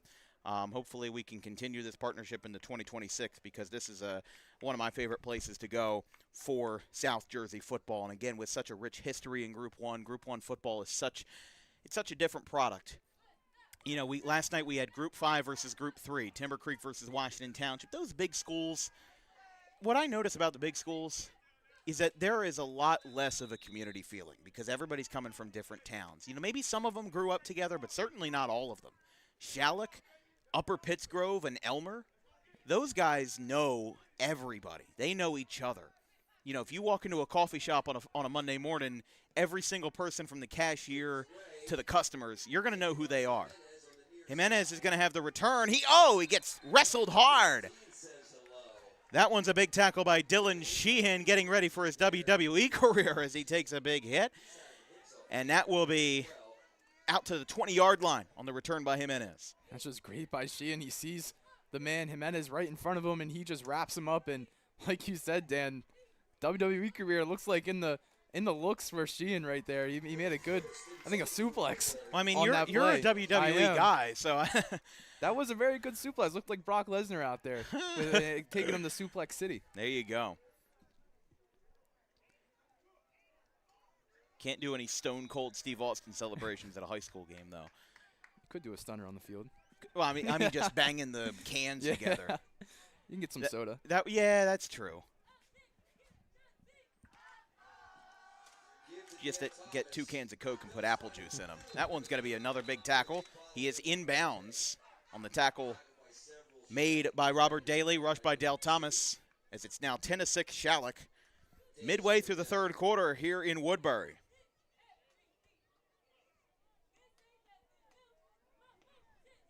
Second and 10 upcoming for the Herd.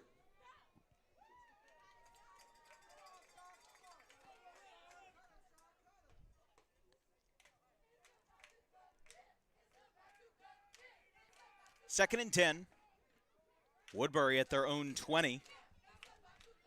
They just need some momentum here. I mean, they still have time on their side, and they're certainly going to get 2 or 3 more possessions, maybe in this quarter alone, but this is going to come down to who's going to make less mistakes, and we've already seen 6 turnovers tonight. Now with that 3rd interception. Wow, Jimenez got hit in the end zone, and now that one is picked off. Another one for David Stewart. Jimenez got hit in the end zone. He got hit after he threw the ball. It was barely outside of the window for roughing the passer. And David Stewart with his 2nd interception of the game. 6, now 7 turnovers.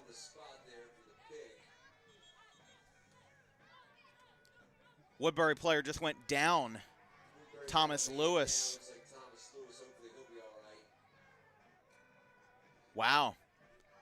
I mean, that was just a chaotic sequence of events from start to finish. As Schalick picks off Woodbury for a 3rd time today, and now David Stewart picks up his 2nd interception. And it goes back to the battle of the line at the line of scrimmage, and Schalick always just sends that 5th or 6th man and just puts pressure on Jimenez.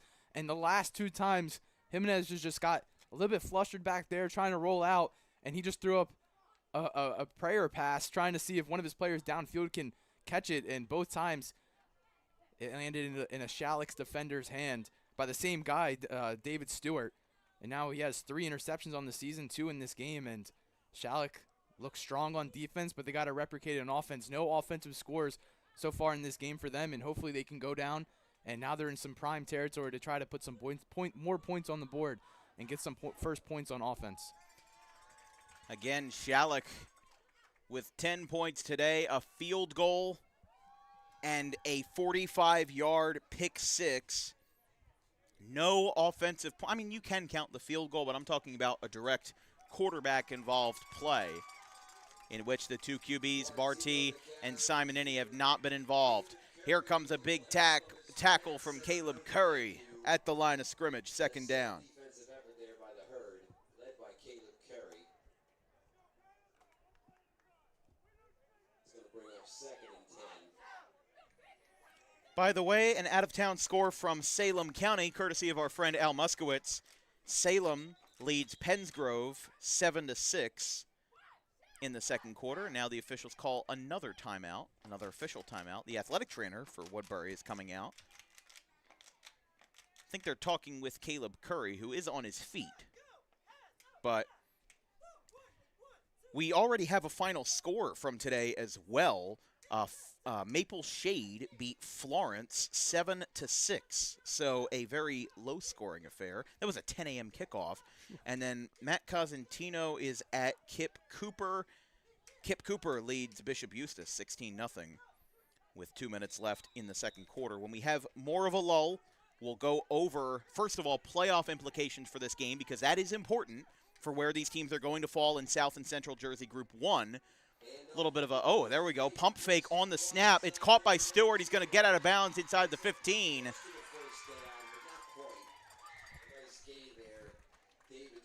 Good gain by Stewart, who again now looking to solidify his case for a player of the game spot with 2 interceptions now and a couple of good receptions on the offensive side as well. But we were talking about, or at least we will talk about, first of all, some other games going on today in South Jersey. If we have updates on them, we'll let you know. Clayton and Paulsboro playing today. Burlington City at Palmyra. Cherry Hill West at Vineland. That's an 11 a.m. kickoff. Steiner at Nottingham. Pennsgrove at Salem. Lenape at Rancocas Valley. Delran at Morristown. And then nothing really else in South Jersey. Here's a deep pass left side. It is caught. Touchdown, Schalick. Dylan Sheehan, hello! Backflip in the end zone. And that's going to be a flag for excessive celebration. But I think it's worth it. That was, I mean, should there really be excessive celebration flags? Probably not.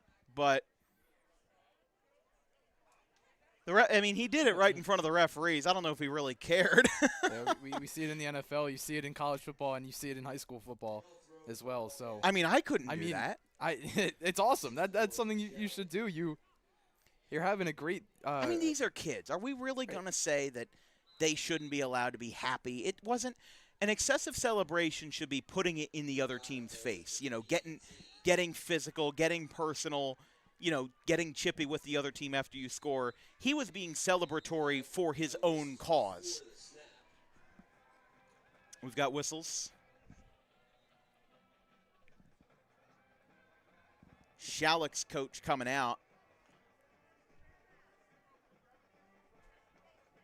Encroachment on Woodbury. So that'll move him half the distance. But, no, I mean, should kids probably be doing it all the time? No. But it was a big touchdown. Your team's now up 2 possessions in the third quarter. I think he knew what he was getting into when he did the backflip. I don't think that he thought he was going to get away with it. This kick is up, away, and good. PAT makes it 17 for Schalick, 6 for Woodbury. And, man, Dylan Sheehan with a 16-yard touchdown, the first offensive points for Schalick today from the quarterback. And it's the second passing touchdown of the year for Gary Simonini.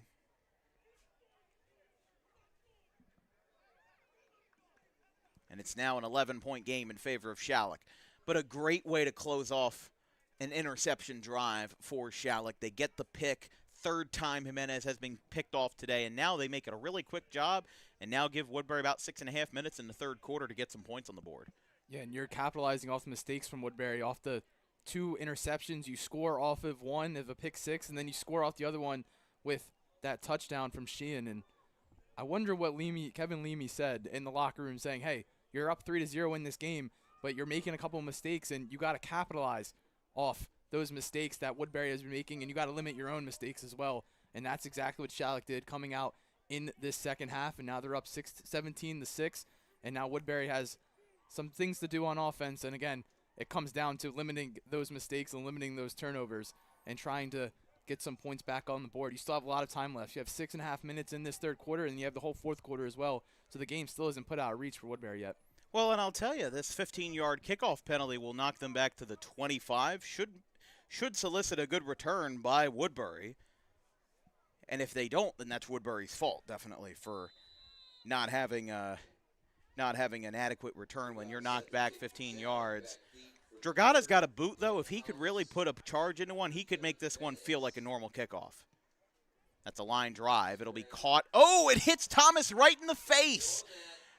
Woodbury will get wrestled down. Wow. I think Dale Thomas's view was obstructed. And now a flag comes in. There was a push after the play. Robert Daly came up that time, and things spilling over a little bit. Not much, but it's going to be a 15-yard penalty against somebody. We talked about things would have to go really wrong for Woodbury not to have a good return, and things just went really wrong. It looked like that the returner, number 23, was obstructing, albeit unintentionally, he was obstructing Thomas's view. And then after that, the ball hit him right in the face, and then the tacklers just came in and sealed it from there.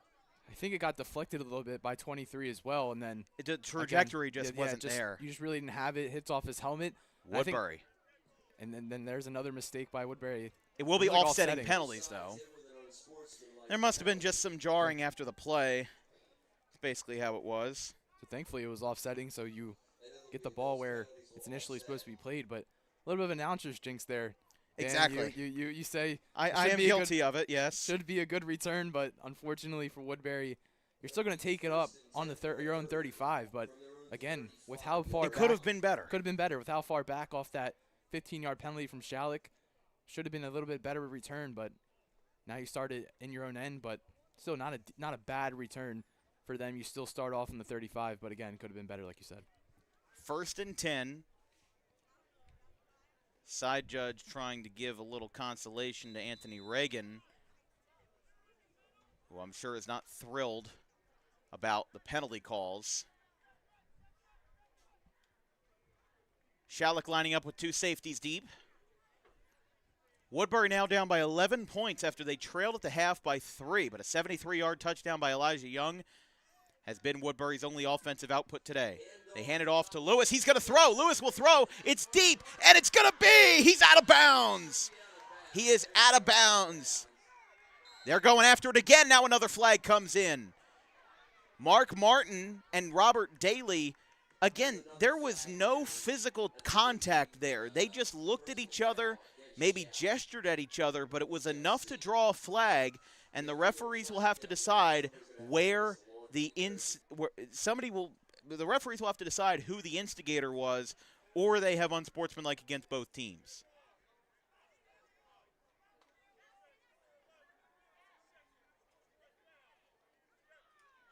Daly's been ejected from the game. That is his second unsportsmanlike conduct penalty, which is his second of the game. You can see that Schalick head coach is ripping into him there. Kevin Leamy in his first year as he goes to the sideline. Again, Daly, a senior.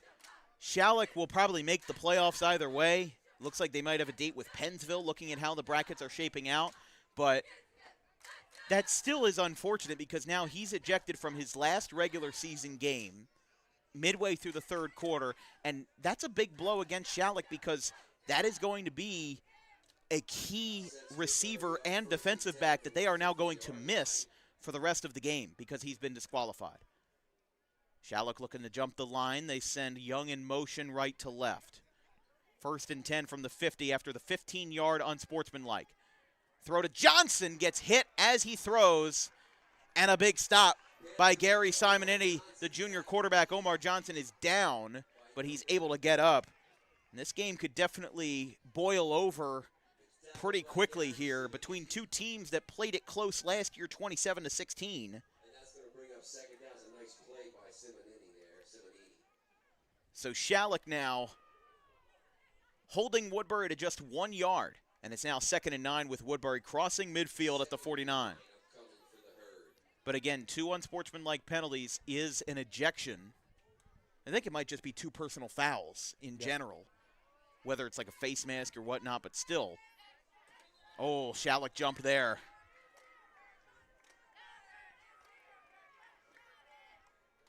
Schalick's just making so many mistakes right now. They're letting the emotions get to their head. They're playing in what some would say an undisciplined manner. They're getting unsportsmanlike penalties. They're getting false start, or they're offsides. They're getting holding penalties when they're on offense. But somehow Woodbury keeps giving them those opportunities. 3 interceptions by Nico Jimenez today. They just got to stay disciplined. High arcing pass to Young. It's caught right sideline. He lowers the shoulder and he gets down at the 25. That's a first down and a gain of 19 yards for Woodbury.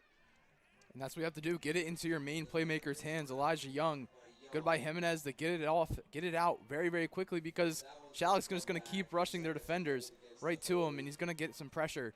But again, get it in your hands right away to Young, and he takes it for yards after the catch, and now you get a first down, and it's a good play, good drawn-up play by the Herd. There was a flag that brought this back. And more mistakes on both teams. Both teams are just making so many mistakes. You got to think if you're a team that's going to play these guys in the playoffs, you got to be feeling pretty good because if they keep making these mistakes, the first round of the playoffs is going to be good for you. I mean, this is a game where you just don't feel great as a commentator because I'm just like, these two teams, they keep bouncing off of each other, and both teams are upset at each other. Both teams keep getting in trouble. And what was a 19-yard gain on a great catch by Elijah Young and a great reception and yards after the catch, now gets called back, and it's 2nd and 11. Can't make those mistakes. Thomas with a direct snap. Breaks a couple tackles, and he threw. First down, left side. Gets tripped up below his feet. And he's going to get up inside the red zone on a huge breakaway. Dale Thomas, first down. So the penalty doesn't even matter. It gets called back, and then you do it again right with Thomas. And now you get a first down, and now you're inside the 20. And that's exactly what you want if you're the Herd. But now you have some good field position to try to get some score back and try to make this only a one-possession game. But the Herd keep doing what they need to do, but unfortunately, like I said, we've been saying, the penalties have been proving them back. So limit these penalties inside the 20 and hopefully get a score. 4 minutes now in the third quarter. They're inside the red zone. They're at the 20. Throw right side. Young's got it. Cuts to the left. Hit hard. He'll get it within the 5-yard line for a 15-yard gain. Another nice game by Elijah Young.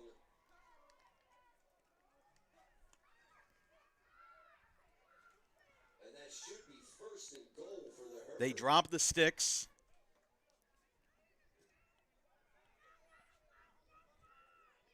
Hey, a quick heads up. Buy one, get one. First and goal from the 5. At the concession stand, so get on up here. Get your free dogs. Whistles, and Schalick calls a timeout. Got to imagine Kevin Leamy in his first year here with Schalick going to have a lot of strong words for his guys. One of his best receivers and defensive backs, Robert Daly, ejected from the game with 2 unsportsmanlike conduct calls. But they call their first timeout with 3:36 left in the third. We'll take a quick break. There's a little buy one, get one action on some hot dogs up here in the concession stand.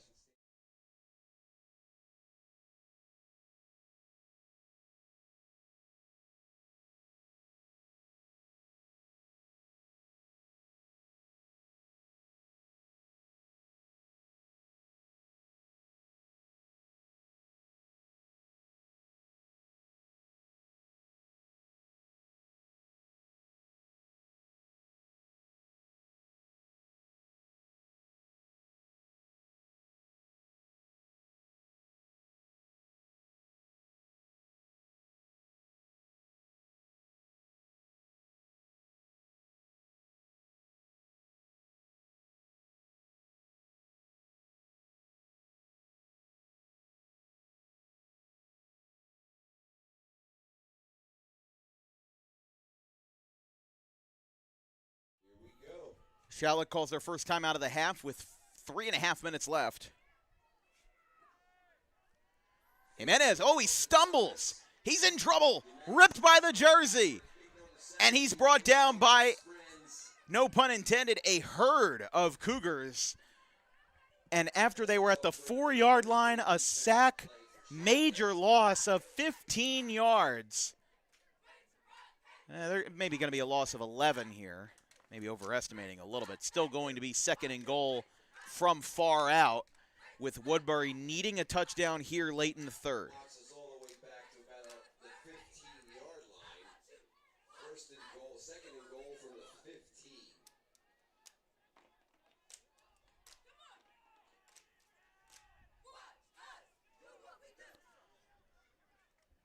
2:45 left in the third quarter. It's Schalick 17, Woodbury 6. Jimenez, right side, fires a pass over the middle. Diving is Young. He's got it. And some more contact after the play. Again, right in front of the head ref. Dale Thomas getting together with Hunter Dragata, rather Aiden Jenkins. Still just a lot of, in my opinion, undisciplined play this afternoon. I mean, there has been Woodbury's, again, I've covered Woodbury for 4 games this year. I've seen them in every home game that they've played. And this has been an outlier in terms of their discipline. They've usually been a team that does not let the other team get in their head and make things personal. This has been the first time this year I've seen that. Jimenez, breaking through, unable to get through the defensive line. That's a sack. Jimenez sacked by several Cougar players there. In the mix was number 51, Eric Schalick, the senior linebacker. Surprised they're not drawing up more plays that just get it out of Jimenez's hands quick. As it's been working mostly all the games or the whole game. If you kind of just get it to Elijah Young right off the line of scrimmage, right off the snap, and he's able to kind of take it for yards after the catch. But Jimenez just keeping it too long in his hands, and unfortunately for that Schalick defensive line, you're just getting right to him. You got to get it out quicker. You got to draw up some plays to get it out of his hands a lot faster. Just over a minute left in the third quarter. Jimenez rolling out right side. Another trouble on 4th and long on goal. Another pick.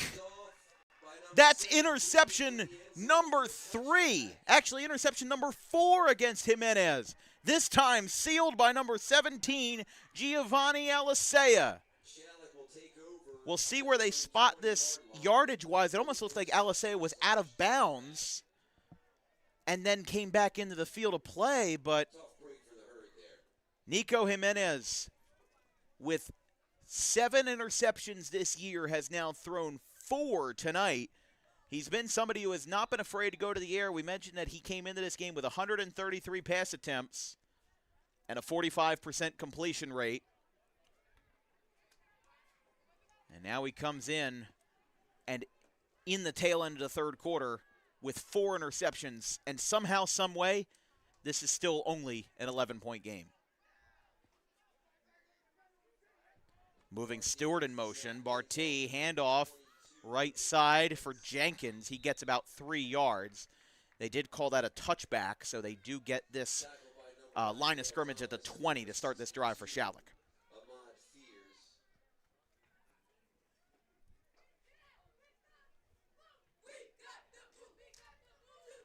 Second down upcoming here for Schalick from their own 26-yard line. Second and 4. 20 seconds left. We'll see if Schalick gets a playoff here.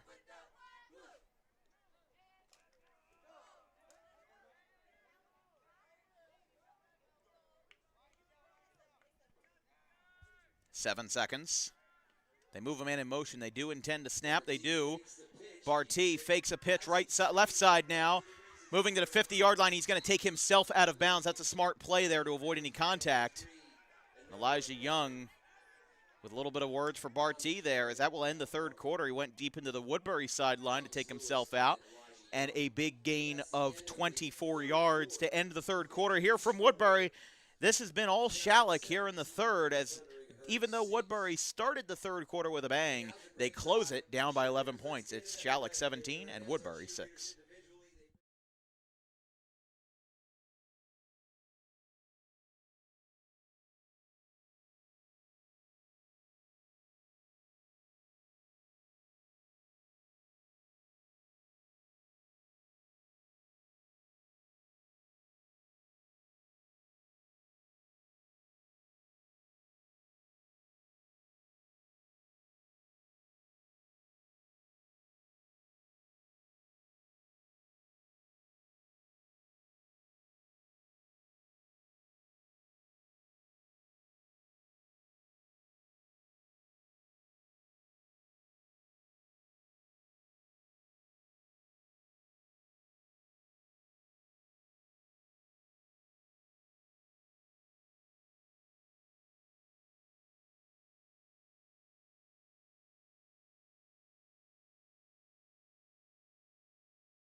Well, we've got 48 minutes total in this game, and we're down to our last 12. It's Schalick 17, Woodbury 6.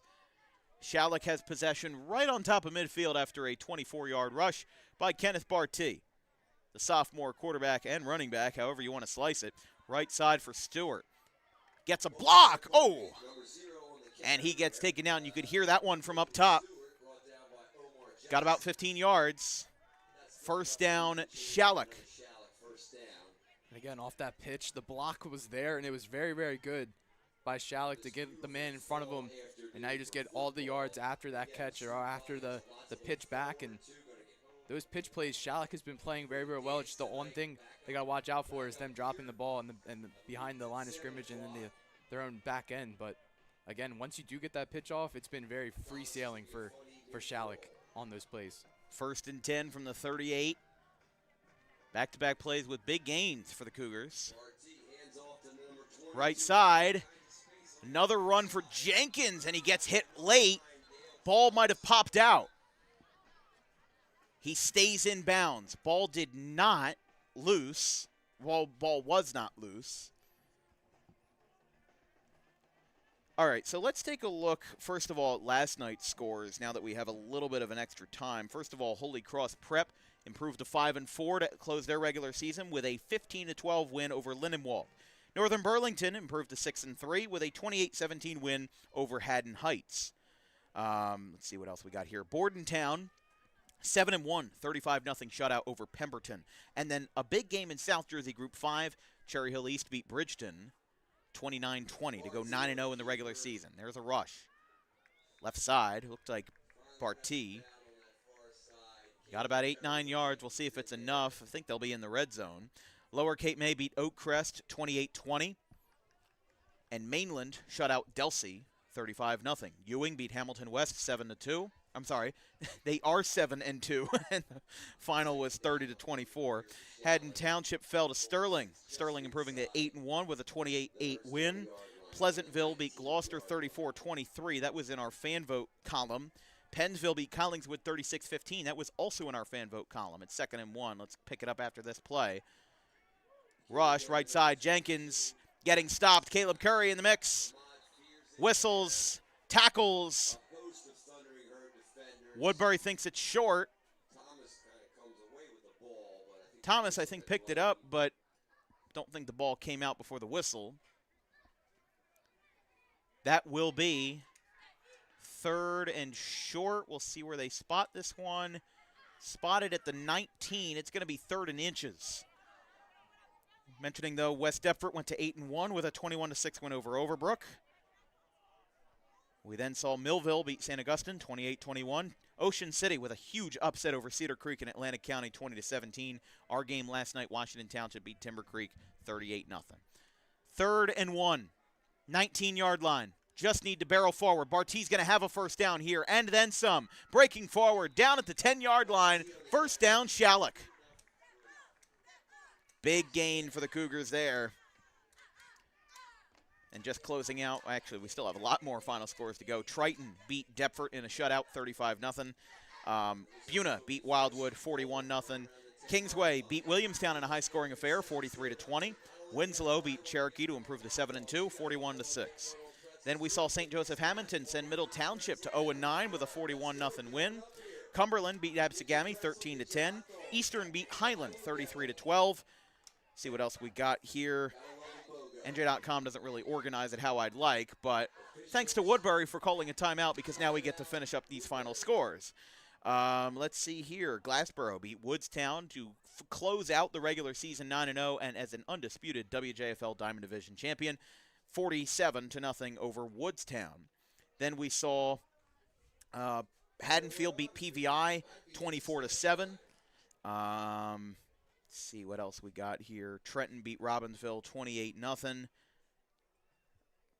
It's not organized at all, but I'm just trying to scroll down here. Gateway beat Pittman 28-16. And then that's it. That's all we got for South Jersey final scores. Let's pivot a little bit and talk about playoffs. Now, South Jersey Group 1, remember, in the South and Central groups, doesn't matter how many teams are in the total super groups, could be anywhere between 27 and 32, 32 being the maximum. The top 16 make it. Right now, the top 4 are Glassboro, Burlington City, Paulsboro, and Shore Regional. Woodbury is in the 11th position. Schalick is in the 13th position.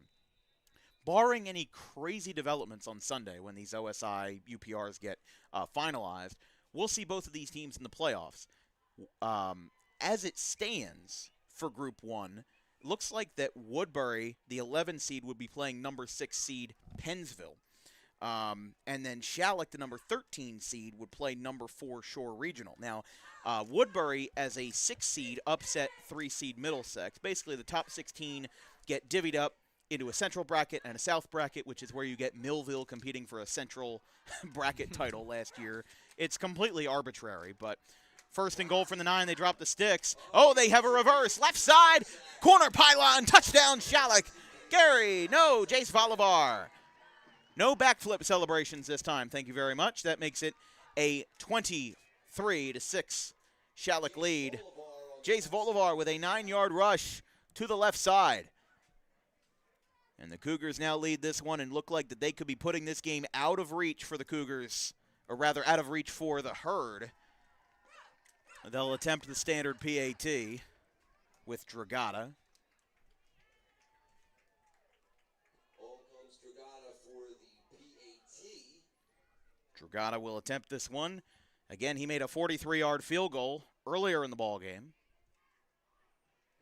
Up, away, and into the shrubbery. It's good. Schalick 24, Woodbury 6. We'll take a quick break right after this.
(24-6) Schalick. I want to make a quick correction because my math wasn't right when it came to who is getting grouped up with which, because why would it possibly be a clean 1 through 16 split when you have to make this all complicated for South Jersey Group 1? As it stands, Woodbury would play number 4 seed Salem in the South bracket if everything holds. Schalick would be in the 6th seed. They would be right behind Woodbury, and they would play number 3 seed Pennsville. Jimenez is going to take himself out at the 50-yard line. He's going to get a good return on the out to midfield. And Woodbury with a little bit of life there. But as it stands, the Central Group 1 bracket would be Highland Park at Burlington City, Manville at Shore, Point Pleasant Beach at Riverside, Asbury Park at Kip. Then the South bracket would be Clayton at Glassboro, Audubon at Paulsboro, Schalick at Pennsville, and Woodbury at Salem. Why is it that way? I don't know. Why do they do anything that way? Why is it that when I want to calculate the United Power Rankings or the OSI that I have to have a calculus degree to figure out how playoff seeding works? Because you know how you make distrust in administrations and how you make distrust in how playoff seeding works? By making it a system that nobody understands, except for the people that work in those institutions. Because, I mean, we've got 45 people watching this live stream right now. How many of them understand how OSI works exactly? Probably none. I don't understand it. I'm sure some coaches don't understand it. A lot of it has come down to how do you literally just wait for the game to be over and you pray that the numbers fall in your favor. And I've never been a fan of that. I am fine with math being used to determine seeding, but it has to be simpler math than that. Dropping back, throw over the middle, caught by Lewis. Ball pops out. Who's going to be first to it? Woodbury gets it forward. They're going to say it's an incompletion. They will say that he did not have clear possession of the ball. Thomas Lewis is down. They're going to call time here. I mean, the clock was already stopped anyway for the incompletion, but man, Thomas Lewis might have gotten the wind knocked out of him. That's rough. Man, that was a big hit. Mouthpiece came out there. I mean, he got hit in every which direction. Oh, that's rough to see. It was a good play by Jimenez to get him the ball quick enough, but again, unfortunately, just two defenders right in front of him. They're running at full speed. They're going to make that tackle, make that play, and it's very unfortunate that down injured on the field, but hopefully he's okay. But again, it was just good play by Schalick, and they're able to get that incomplete pass. Yeah, Lewis sitting up, facing away from us, the Woodbury athletic trainers out there. Going back to the playoff format, as much as I am a vocal critic of the playoff format, I will admit the seedings aren't actually that bad. I mean, Woodbury at Salem should be a great game. It was a game that was played earlier this year, and I believe Salem won that game. We'll have to check again on it. But, I mean, just looking at how these rankings are working out, I'm sorry, Salem won that game 31-8. So Schalick playing Pennsville, that's 2 Salem County teams. Maybe I'm giving them the benefit of the doubt because it's just how good these teams are. But Audubon at Paulsboro, that's not a bad game. Audubon held their own versus Paulsboro this year in a game where Paulsboro named their stadium after legendary coach Glenn Howard. So many off-the-field tangibles in play, and Audubon holds them to I think it was 32-16. It was a relatively close game. And then Schalick-Pennsville, that should be a great game in Lou D'Angelo Stadium. Clayton at Glassboro, maybe not as much, but it should at least be somewhat competitive. That ball pops out, and that pass is incomplete. That's the second time in a row that Schalick almost forced a fumble, and instead the referees whistle it dead for an incompletion. I don't know about that one. That one looked like he caught it, and he kind of made a forward progress, try to step, and then got tackled. Yeah, I think I don't think I agree with that call, but they got away with it twice. 3rd and 15 now from the 45. Woodbury in their own territory.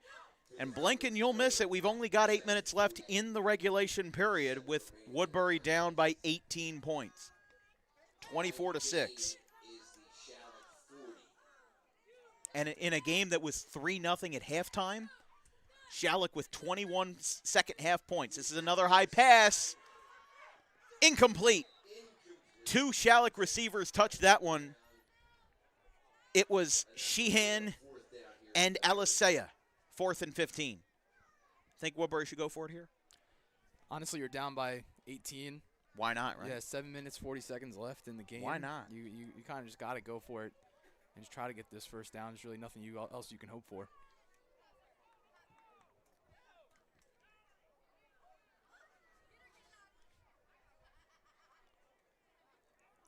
Fourth and 15.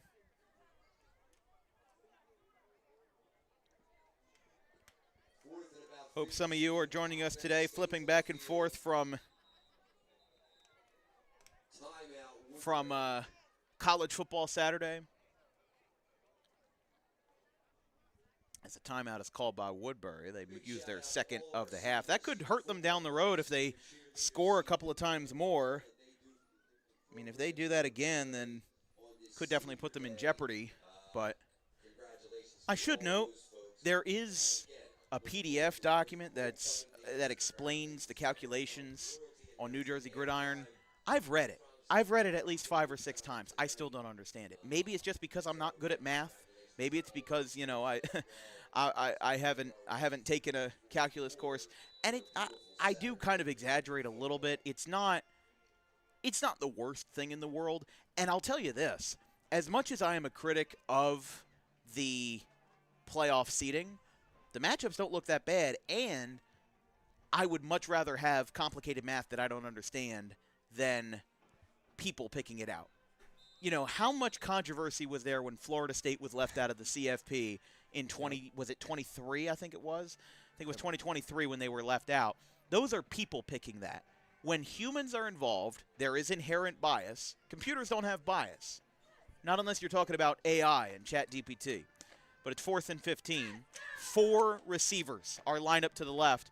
They leave one of them at the line of scrimmage. Now it's Jimenez rolling out right side. He's going to get a first down. There is laundry on the field, but we have a flag. Got a flag all the way back at the line of scrimmage. This is going to be a hold. With great yardage comes great penalty flags, and Woodbury gets tagged with another one, and you could imagine Schalick will probably decline this. You would probably imagine Schalick would decline this on 4th down and give them a turnover.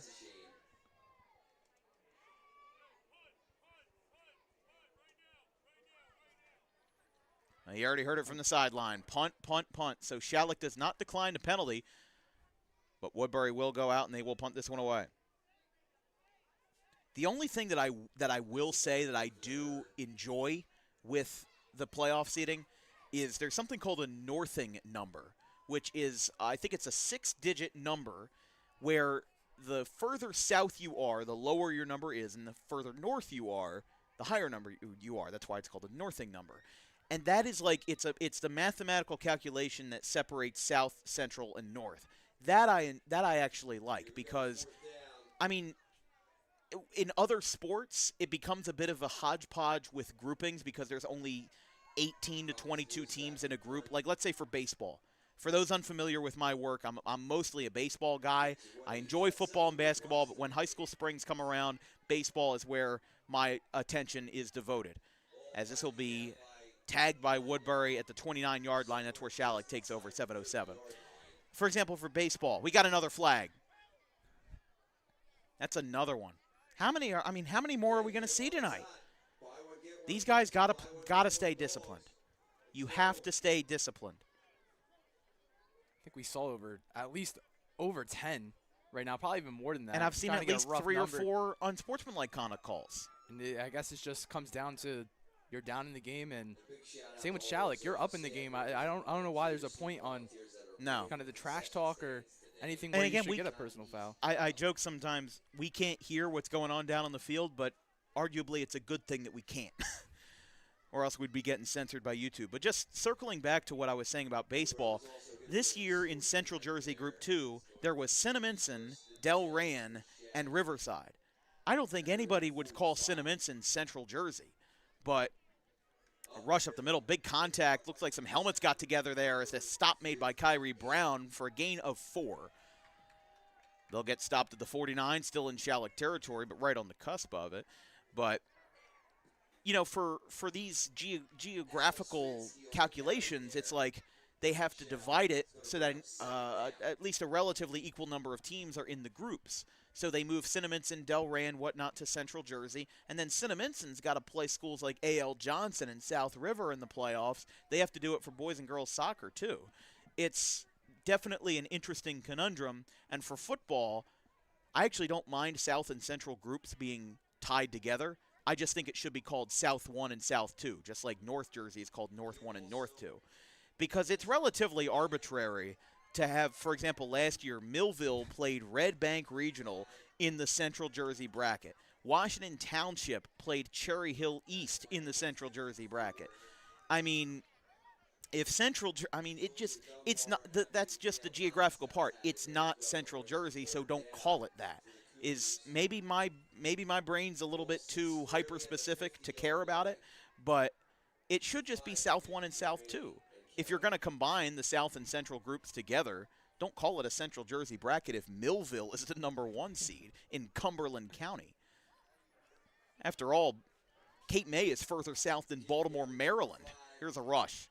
Line of gains at the 45. On 3rd and 5, and it looks like Sheehan's got enough, rather Jenkins got enough for a Schalick first down.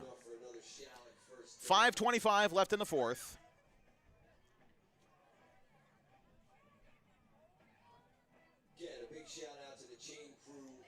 One of the games that will matter for South Jersey Group 1 is Paulsboro and Clayton.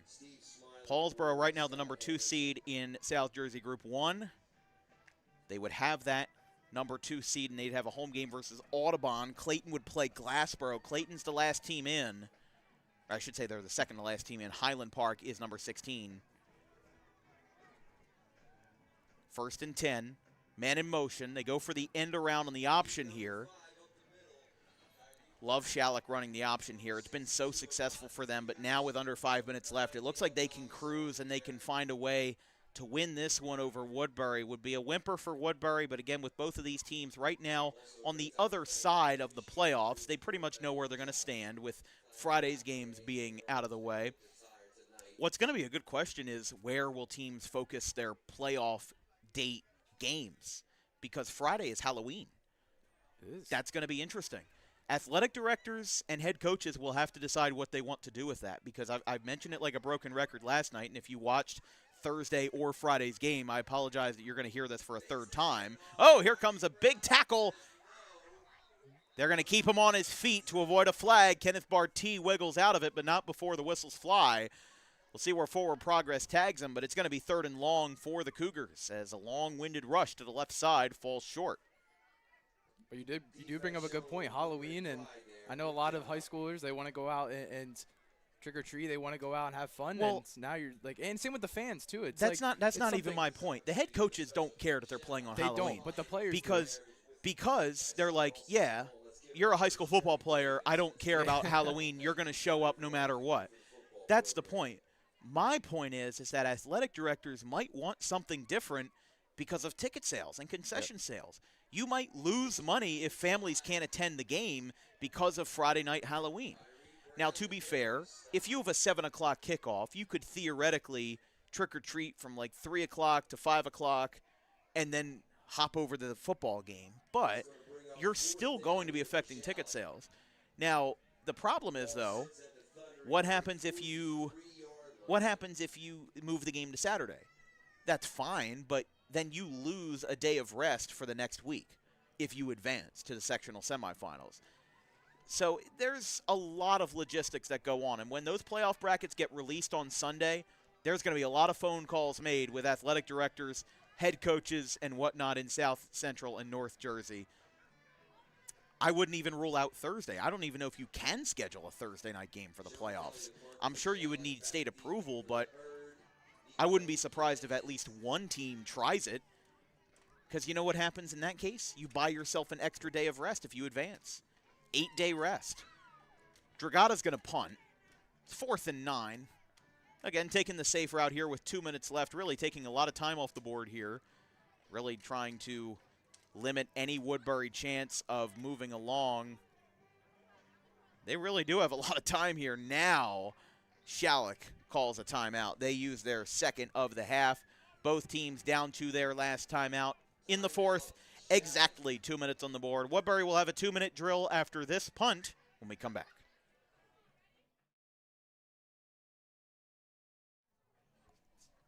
If you don't mind just sticking around for a couple.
(24-6). We've got 2 minutes on the board exactly as Schalick calls their second timeout. Schalick and Woodbury both have one remaining as a short punt, a high bounce on this light grass as Jimenez. The ball comes out.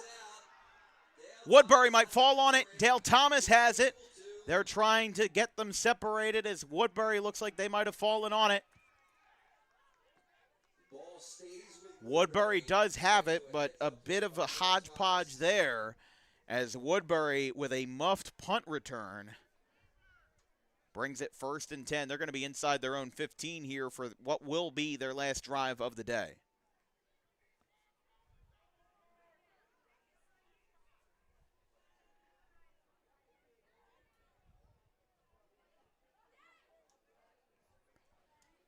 First and 10. First down marker is at the 25. Line of scrimmage is at the 15. They've got 1:50 left. Just to kind of settle the score, see if Woodbury can put double digits on the board. Schalick with a win will improve to 3 and 6. Pass is short, but it's caught by Johnson. Just trying to get some quick passes off here. So both teams will be 3 and 6 when this game is over. As we mentioned, according to the article from Bill Evans in South Jersey Group 1, both teams will be slotted in the South bracket. Woodbury playing 4-seed Salem. Salem does not have lights, so that game would be guaranteed to be played on Saturday, November 1st. There's actually several schools in the South and Central Group 1 brackets that will have to play on Saturday because they don't have lights. Throw deep, caught. Thomas Lewis. That was a great catch to midfield. Schalick's got a man down in Sheehan, but they will not call for an injury timeout. He's able to get up under his own power. And as we said, Schalick versus Pennsville down at Lou D'Angelo Stadium. Love coming to Pennsville. We'll see where we land for Friday Night Lights on Halloween for the first round of the playoffs in the NJSIAA. Throw left side. Omar Johnson's got it on the Guardian cap. He rolls over the middle. That's a gain of 12 yards. They still move it for a first down. They stop the clock briefly to spot the ball. 47 seconds and counting now. They're at the 44, so Woodbury definitely not. They don't want to use that timeout unless they have to, with this game pretty much being decided, but a man can dream if you're Woodbury. Jimenez drops back again, double clutches. Flag comes in from the backside, shakes off a tackler, got a man from behind him, and he's down. We do have a flag as the tackle and the sack made by number 40. Not on our roster. Credit to the young gentleman. Hands it to face defense. So 22.5 is where the clock currently stands.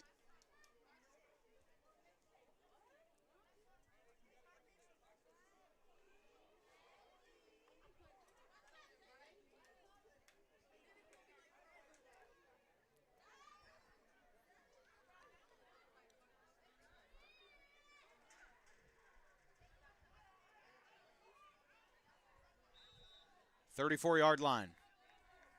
Clock will resume after at the snap. 22 and a half seconds left. Jimenez, great snap. Got Young open, but he's deep. Jimenez calling for him, throws it just before the line of scrimmage.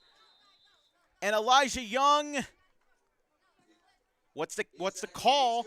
It's complete at the 10-yard line. 12 seconds left, and it's a first down for Woodbury. Again, what will be pretty much, I wouldn't call it a wasted effort, but it won't be an effort consequential enough to change the results. And now whistles, and now Woodbury calls their last timeout. 12.1 seconds left. Schalick has their final remaining as Woodbury trailing this game by 18 points.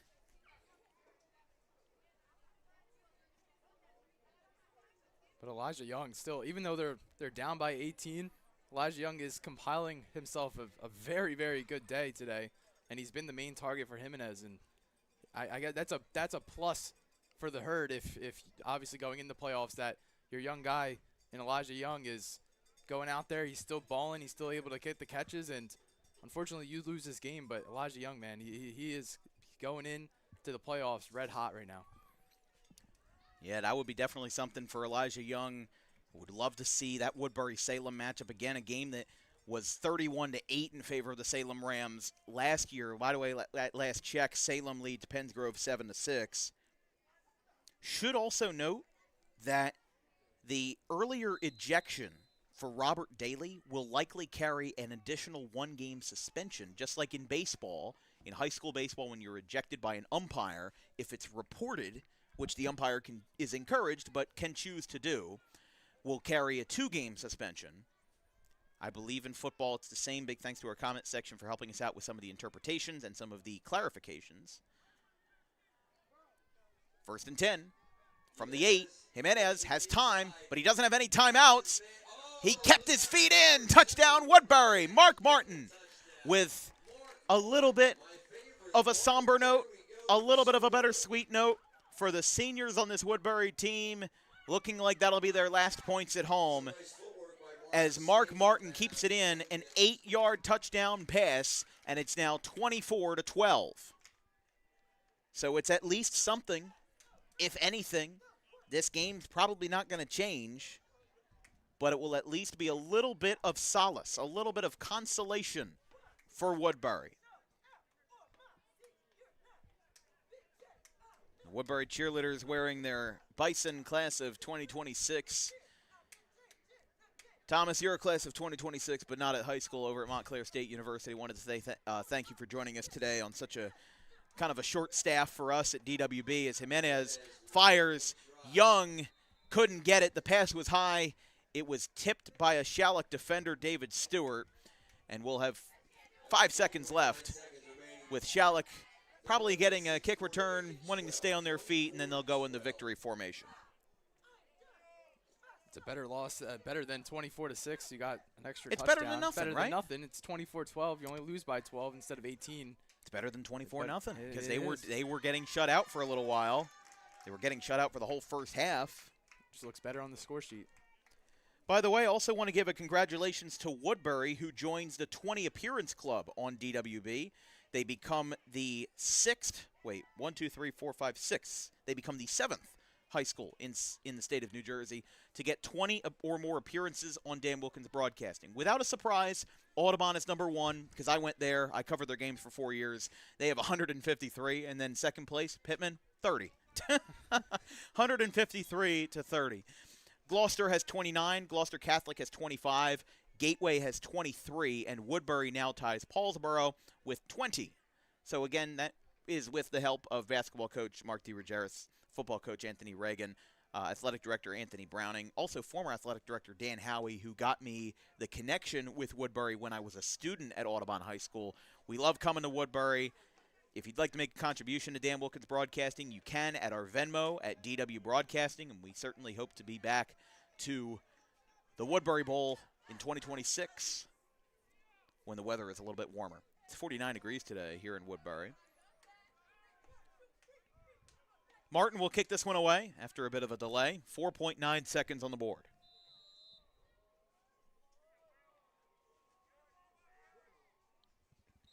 Onside kick attempt. That will be unsuccessful. I don't think they got enough yards that time. It almost looked like he kicked the tee instead of the ball. He just didn't really get the result that he wanted.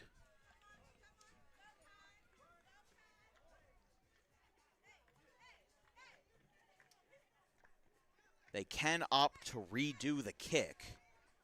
I think that they're just going to give it to Woodbury here. They're just going to let Woodbury re-kick this. It's one of those situations where is it really worth your effort to fight it?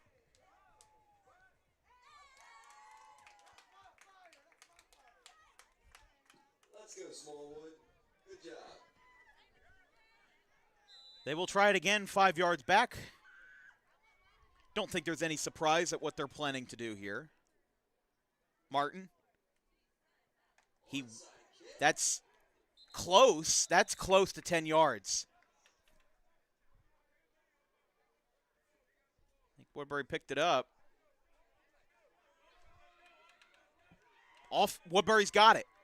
Woodbury recovered the onside kick. They just barely got the 10 yards. So Woodbury completes a successful onside kick there. That was successful. They're going to have 3.1 seconds left. I mean, why not, right? It was a good onside kick by Martin. He got the top of the ball, and it kind of just spun up.